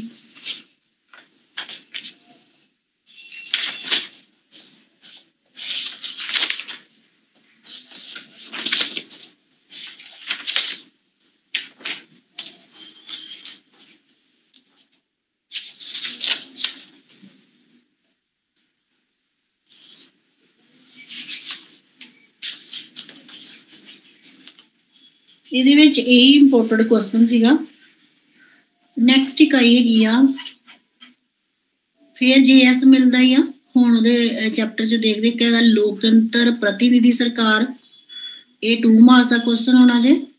ਔਰ ਅਰਥ ਵਿਵਸਥਾ ਤੇ ਰਾਜ, ਯਾਨੀ ਕਿ ਅਰਥ ਵਿਵਸਥਾ ਦਾ ਰਾਜ ਨਾਲ ਕੀ ਸੰਬੰਧ ਆ, ਕਿ ਰਾਜ ਦਾ ਉਹਦੇ ਤੇ ਕੰਟਰੋਲ ਹੋਣਾ ਚਾਹੀਦਾ ਕਿ ਨਹੀਂ। ਭਾਰਤ ਉੱਤੇ ਮਿਲ ਦੇ ਵਿਚਾਰ, ਯਾਨੀ ਕਿ ਮਿਲ ਦੇ ਵਿਚਾਰਾਂ ਦਾ ਭਾਰਤ ਉੱਤੇ ਕੀ ਅਸਰ ਪਿਆ। ਕਹਿੰਦਾ JS ਮਿਲ ਨੇ ਪ੍ਰਤੀਨਿਧੀ ਸਰਕਾਰ ਬਾਰੇ ਆਪਣੇ ਵਿਚਾਰ ਪੇਸ਼ ਕੀਤੇ ਕਿ ਪ੍ਰਤੀਨਿਧੀ ਸਰਕਾਰ ਕਿਵੇਂ ਦੀ ਹੋਣੀ ਚਾਹੀਦੀ ਆ। ਕਹਿੰਦਾ ਮਿਲ ਨੇ ਆਪਣੇ ਸ਼ਾਸਨ ਸੰਬੰਧੀ ਵਿਚਾਰਾਂ ਦਾ ਪ੍ਰਤੀਪਾਦਨ ਪ੍ਰਤੀਨਿਧੀ ਸਰਕਾਰ ਨਾਂ ਦੀ ਪੁਸਤਕ ਵਿੱਚ ਕੀਤਾ। ਇਸ ਵਿੱਚ ਉਸਨੇ ਉੱਤਮ ਸ਼ਾਸਨ ਦੀ ਕਸੌਟੀ ਦਾ ਵਰਣਨ ਕਰਦੇ ਹੋਏ ਆਦਰਸ਼ ਦੀ ਸ਼ਾਸਨ ਦੀ ਸਭ ਤੋਂ ਵਧੀਆ ਕਿਸਮ ਪੇਸ਼ ਕੀਤੀ ਹੈ। ਉਹਦੇ ਮੁਤਾਬਕ ਜਿਸ ਵਿੱਚ ਪ੍ਰਭੂ ਸੱਤਾ ਜਾਂ ਸਰਵਉੱਚ ਕੰਟਰੋਲ ਸ਼ਕਤੀ ਸਮੁਦਾਇ ਦੇ ਸਮੁੱਚੇ ਵਿਅਕਤੀਆਂ ਵਿੱਚ ਮੌਜੂਦ ਹੋਵੇ। ਹਰੇਕ ਨਾਗਰਿਕ ਨੂੰ ਨਾ ਸਿਰਫ ਇਸ ਅੰਤਿਮ ਪ੍ਰਭੂ ਸੱਤਾ ਦੀ ਵਰਤੋਂ ਕਰਨ ਦਾ ਅਧਿਕਾਰ ਹੈ, ਸਗੋਂ ਉਹ ਸਥਾਨਕ ਜਾਂ ਜਨਤਕ ਕੰਮਾਂ ਨੂੰ ਵਿਅਕਤੀਗਤ ਰੂਪ ਨਾਲ ਕਰਕੇ ਸ਼ਾਸਨ ਵਿੱਚ ਅਸਲ ਹਿੱਸਾ ਪਾਉਂਦੇ ਹਨ। ਕਹਿੰਦਾ ਮਿਲ ਅੱਗੇ ਇਹ ਵਿਚਾਰ ਪੇਸ਼ ਕਰਦਾ ਕਿ ਬ੍ਰਿਟਿਸ਼ ਜਾਤੀ ਦਾ ਵਿਸ਼ਵਾਸ ਹੈ ਕਿ ਜੇ ਇੱਕ ਉੱਤਮ ਰਾਜਾ ਹੋਵੇ ਤਾਂ ਨਿਰੰਕੁਸ਼ ਰਾਜਤੰਤਰ ਵੀ ਸਰਵੋਤਮ ਸਰਕਾਰ ਹੈ। ਮੈਂ ਇਸ ਨੂੰ ਉਸ ਉੱਤਮ ਸਰਕਾਰ ਬਾਰੇ ਇੱਕ ਨੁਕਸਾਨਦਾਇਕ ਵਿਚਾਰ ਮੰਨਦਾ ਹਾਂ। ਮਿਲ ਦੇ ਵਿਚਾਰ ਅਨੁਸਾਰ ਸੱਚਾ ਪ੍ਰਜਾਤੰਤਰ। ਉਹਨੇ ਕੀ ਕੀਤਾ, ਉਹਨੇ ਰਾਜਤੰਤਰ ਦੀ ਨਹੀਂ ਉਹਨੇ ਯਕੀਨ ਰੱਖਿਆ। ਰਾਜਤੰਤਰ ਵਿੱਚ ਉਹਨੇ ਕਿਹਾ ਸੀ ਕਿ ਪ੍ਰਜਾਤੰਤਰ ਹੋਣਾ ਚਾਹੀਦਾ, ਲੋਕਤੰਤਰ ਹੋਣਾ ਚਾਹੀਦਾ, ਜਿਸ ਵਿੱਚ ਸਭ ਨਾਗਰਿਕ ਸਿੱਧੇ ਤੌਰ ਤੇ ਸ਼ਾਸਨ ਦੇ ਕੰਮਾਂ ਵਿੱਚ ਹਿੱਸਾ ਲੈਣ। ਸਭ ਤੋਂ ਵਧੀਆ ਆਦਰਸ਼ ਸ਼ਾਸਨ ਉਹ ਹੈ ਜਿਸ ਵਿੱਚ ਸਰਵ ਉੱਚ ਕੰਟਰੋਲ ਸ਼ਕਤੀ ਜਾਂ ਪ੍ਰਭੂ ਸੱਤਾ ਪੂਰੇ ਸਮਾਜ ਦੀ ਯੁਕਤ ਇਕਾਈ ਵਿੱਚ ਮੌਜੂਦ ਹੋਵੇ ਅਤੇ ਹਰੇਕ ਵਿਅਕਤੀ ਇਸ ਪ੍ਰਭੂਤਾ ਦੀ ਉਸਾਰੀ ਵਿੱਚ ਸਿਰਫ ਹਿੱਸਾ ਹੀ ਨਾ ਪਾਵੇ, ਸਗੋਂ ਸਮਾਂ ਆਉਣ ਤੇ ਜਨਤਕ ਅਹੁਦਾ ਵੀ ਪ੍ਰਾਪਤ ਕਰੇ ਔਰ ਸ਼ਾਸਨ ਵਿੱਚ ਹਿੱਸਾ ਲੈ ਕੇ ਆਪਣਾ ਕਰਤੱਵ ਵੀ ਕਰੇ। ਕਹਿੰਦਾ ਇਹਦੇ ਨਾਲ ਕੀ ਹੀ ਉਹਦੇ ਮੁਤਾਬਕ ਮਨੁੱਖੀ ਸੁਤੰਤਰਤਾ ਜ਼ਰੂਰੀ ਨਤੀਜਾ ਪ੍ਰਤੀਨਿਧੀ ਸ਼ਾਸਨ ਹੈ, ਕਿਉਂਕਿ ਜੇਕਰ ਪ੍ਰਤੀਨਿਧੀ ਸ਼ਾਸਨ ਹੋਊ, ਲੋਕਤੰਤਰੀ ਸ਼ਾਸਨ ਹੋਊ ਤੇ ਲੋਕ ਕੇਵਲ ਰਾਜਨੀਤੀ ਵਿੱਚ ਸਿੱਧੇ ਤੌਰ ਤੇ ਹਿੱਸਾ ਪਾਉਣਗੇ, ਯਾਨੀ ਕਿ ਚੋਣਾਂ ਵੋਟਾਂ ਦੇਣਗੇ ਔਰ ਚੋਣਾਂ ਵਿੱਚ ਉਮੀਦਵਾਰ ਵੀ ਖੜੇ ਹੋਣਗੇ। ਔਰ ਇਸ ਤਰ੍ਹਾਂ ਜਿਹੜਾ ਰਾਜਨੀਤਿਕ ਜੀਵਨ ਉਹਦੇ ਵਿੱਚੋਂ ਸਾਰੇ ਦੋਸ਼ ਦੂਰ ਹੋ ਜਾਣਗੇ, ਕਿਉਂਕਿ ਰਾਜ ਦਾ ਸ਼ਾਸਨ ਜਨਤਾ ਦੁਆਰਾ ਚੁਣੇ ਹੋਏ ਪ੍ਰਤੀਨਿਧੀ ਦੁਆਰਾ ਹੀ ਕੀਤਾ ਜਾਵੇਗਾ। ਉਹਦੇ ਅਨੁਸਾਰ ਕਹਿੰਦਾ ਸਰਕਾਰ ਸਭ ਤੋਂ ਵਧੀਆ ਉਹ ਸਰਕਾਰ ਹੈ ਜਿਹਦੇ ਵਿੱਚ ਵਿਅਕਤੀ ਸਦਾਚਾਰਕ, ਯਾਨੀ ਕਿ ਚੰਗੇ ਗੁਣਾਂ ਵਾਲੇ, ਬੌਧਿਕ ਵਿਕਾਸ ਨੂੰ ਉਤਸ਼ਾਹ ਦੇਣ ਵਾਲੇ ਅਤੇ ਜਨਤਾ ਦੇ ਗੁਣਾਂ ਅਤੇ ਯੋਗਤਾ ਨੂੰ ਮਹੱਤਤਾ ਦੇਣ ਵਾਲੇ ਹੋਣਗੇ। ਤਾਂ ਕੰਮ ਤਾਂ ਹੀ ਸਫਲ ਹੋ ਸਕਦਾ ਹੈ ਜੇ ਜਨਤਾ ਵੀ ਇਹਨਾਂ ਕੰਮਾਂ ਵਿੱਚ ਸਰਕਾਰ ਦਾ ਸਹਿਯੋਗ ਕਰੇ। ਕਹਿੰਦਾ ਜੇਕਰ ਰਾਜਤੰਤਰ ਹੋਊਗਾ ਤੇ ਰਾਜੇ ਤੋਂ ਬਾਅਦ ਉਸ ਤੋਂ ਬੇੜਾ ਰਾਜਤੰਤਰ ਚਲਾਈ ਜਾਊਗਾ, ਉਹਦੇ ਵਿੱਚ ਆਮ ਲੋਕਾਂ ਨੂੰ ਹਿੱਸਾ ਨਹੀਂ ਹੋ ਪਾ ਸਕਦੇ ਰਾਜਨੀਤੀ ਵਿੱਚ। ਇਸ ਤਰ੍ਹਾਂ ਉਹਦੇ ਮੁਤਾਬਕ ਪ੍ਰਤੀਨਿਧੀ ਸਰਕਾਰ ਹੀ ਸਭ ਤੋਂ ਵਧੀਆ ਸਰਕਾਰ ਹੁੰਦੀ ਹੈ। ਇਹ ਸੀਗੇ ਉਹਦਾ ਰਾਜ ਨੇ ਹੈਗੀ ਸੀ ਪ੍ਰਤੀਨਿਧੀ ਸਰਕਾਰ, ਲੋਕਤੰਤਰ ਔਰ ਪ੍ਰਤੀਨਿਧੀ ਸਰਕਾਰ। ਨੈਕਸਟ ਉਹਦਾ ਪੁਆਇੰਟ ਹੈਗਾ ਵਾ ਕਿ ਉਹਦੇ ਅਰਥ ਵਿਵਸਥਾ ਦੇ ਰਾਜ ਵਿੱਚ ਸੰਬੰਧ ਦੱਸੋ। ਉਹਨੇ ਕਿਹਾ ਸੀ ਕਿ ਰਾਜ ਜਿਹੜਾ ਹੈ ਨਾ ਅੱਜ ਦੇ ਯੁੱਗ ਵਿੱਚ ਕਹਿੰਦਾ ਕਿ ਜਿਹੜਾ ਰਾਜ ਆ ਉਹਨੂੰ ਕਿਸੇ ਦੇ ਆਰਥਿਕ ਮਾਮਲਿਆਂ ਵਿੱਚ ਦਖਲ ਨਹੀਂ ਦੇਣਾ ਚਾਹੀਦਾ, ਕਿਉਂਕਿ ਪੂੰਜੀਵਾਦ ਦੇ ਵਿਕਾਸ ਨਾਲ ਉਸਦੀਆਂ ਅਨੇਕਾਂ ਬੁਰਾਈਆਂ ਸਾਹਮਣੇ ਆਈਆਂ। ਇਸੇ ਲਈ ਰਾਜ ਦੀ ਦਖਲਅੰਦਾਜ਼ੀ ਦੇ ਉਚਿਤ ਨੂੰ ਸਵੀਕਾਰ ਕੀਤਾ ਗਿਆ। ਉਹ ਰਾਜ ਦੁਆਰਾ ਦਖਲਅੰਦਾਜ਼ੀ ਦਾ ਸਮਰਥਨ ਕਰਦੇ ਆ, ਕਿਉਂਕਿ ਇਹਨੇ ਇਹ ਕਿਹਾ ਹੈ ਕਿ ਰਾਜ ਜਿਹੜਾ ਵਾ ਜਦੋਂ ਦਖਲਅੰਦਾਜ਼ੀ ਕਰਦਾ ਤੇ ਪੂੰਜੀ ਯੁੱਗ ਜਿਹੜਾ ਉਹਦਾ ਵਿਕਾਸ ਹੋਈ ਜਾਂਦਾ, ਗਰੀਬ ਰਹੀ ਜਾਂਦਾ। ਇਸ ਕਰਕੇ ਜਿਹੜਾ ਰਾਜ ਹੈ ਉਹ ਦਖਲਅੰਦਾਜ਼ੀ ਨਾ ਕਰੇ, ਇਹਦੇ ਨਾਲ ਸਹੀ ਨਤੀਜੇ ਨਿਕਲਣਗੇ। ਜਿਸ ਵਿਅਕਤੀ ਦੀ ਸੁਤੰਤਰਤਾ ਤੇ ਉਸਦੀ ਹੋਂਦ ਰੱਖਿਆ ਦੇ ਲਈ ਉਹਨਾਂ ਨੇ ਇੰਨੀ ਵੱਡੀ ਪੁਸਤਕ ਲਿਖੀ, ਉਸੇ ਵਿਅਕਤੀ ਦਾ ਉਹਨਾਂ ਦੀ ਆਰਥਿਕ ਨਾ ਦਖਲਅੰਦਾਜ਼ੀ ਦੀ ਨੀਤੀ ਦੇ ਕਾਰਨ ਕੁਝ ਚੰਦ ਉਦਯੋਗਪਤੀਆਂ ਅਤੇ ਪੂੰਜੀਪਤੀਆਂ ਦੇ ਹੱਥਾਂ ਵਿੱਚ ਸ਼ੋਸ਼ਣ ਹੁੰਦਾ ਹੈ। ਉਹਨੇ ਕਿਹਾ ਸੀ ਕਿ ਰਾਜ ਦੁਆਰਾ ਹੀ ਲੋਕਾਂ ਦਾ ਸ਼ੋਸ਼ਣ ਹੁੰਦਾ ਹੈ। ਇਸ ਕਰਕੇ ਰਾਜ ਜਿਹੜਾ ਵਾ ਉਹ ਖੁੱਲੇ ਵਪਾਰ ਦੀ ਨੀਤੀ ਅਪਣਾਏ, ਜਿਹਦੇ ਵਿੱਚ ਗਰੀਬਾਂ ਨੂੰ ਵੀ ਮੌਕਾ ਮਿਲੇ ਆਪਣੀ ਤਰੱਕੀ ਕਰਨ ਦਾ, ਔਰ ਰਾਜ ਜਿਹੜਾ ਵਾ ਉਹਦੇ ਵਿੱਚ ਗਰੀਬ ਜਿਹੜਾ ਰਾਜ ਦੇ ਵਿੱਚ ਵੱਧ ਤੋਂ ਵੱਧ ਹਿੱਸਾ ਲੈ ਕੇ ਆਪਣੇ ਕਾਰੋਬਾਰ ਨੂੰ ਵਧਾਵੇ, ਔਰ ਰਾਜ ਕਦੀ ਵੀ ਕਿਸੇ ਇੱਕ ਵਰਗ ਦੀ ਸਮਰਥਨ ਨਾ ਕਰੇ। ਇਹ ਸੀਗਾ ਉਹਦਾ ਆਰਥਿਕ ਨਾ ਦਖਲਅੰਦਾਜ਼ੀ ਵਾਲਾ ਸਿਧਾਂਤ।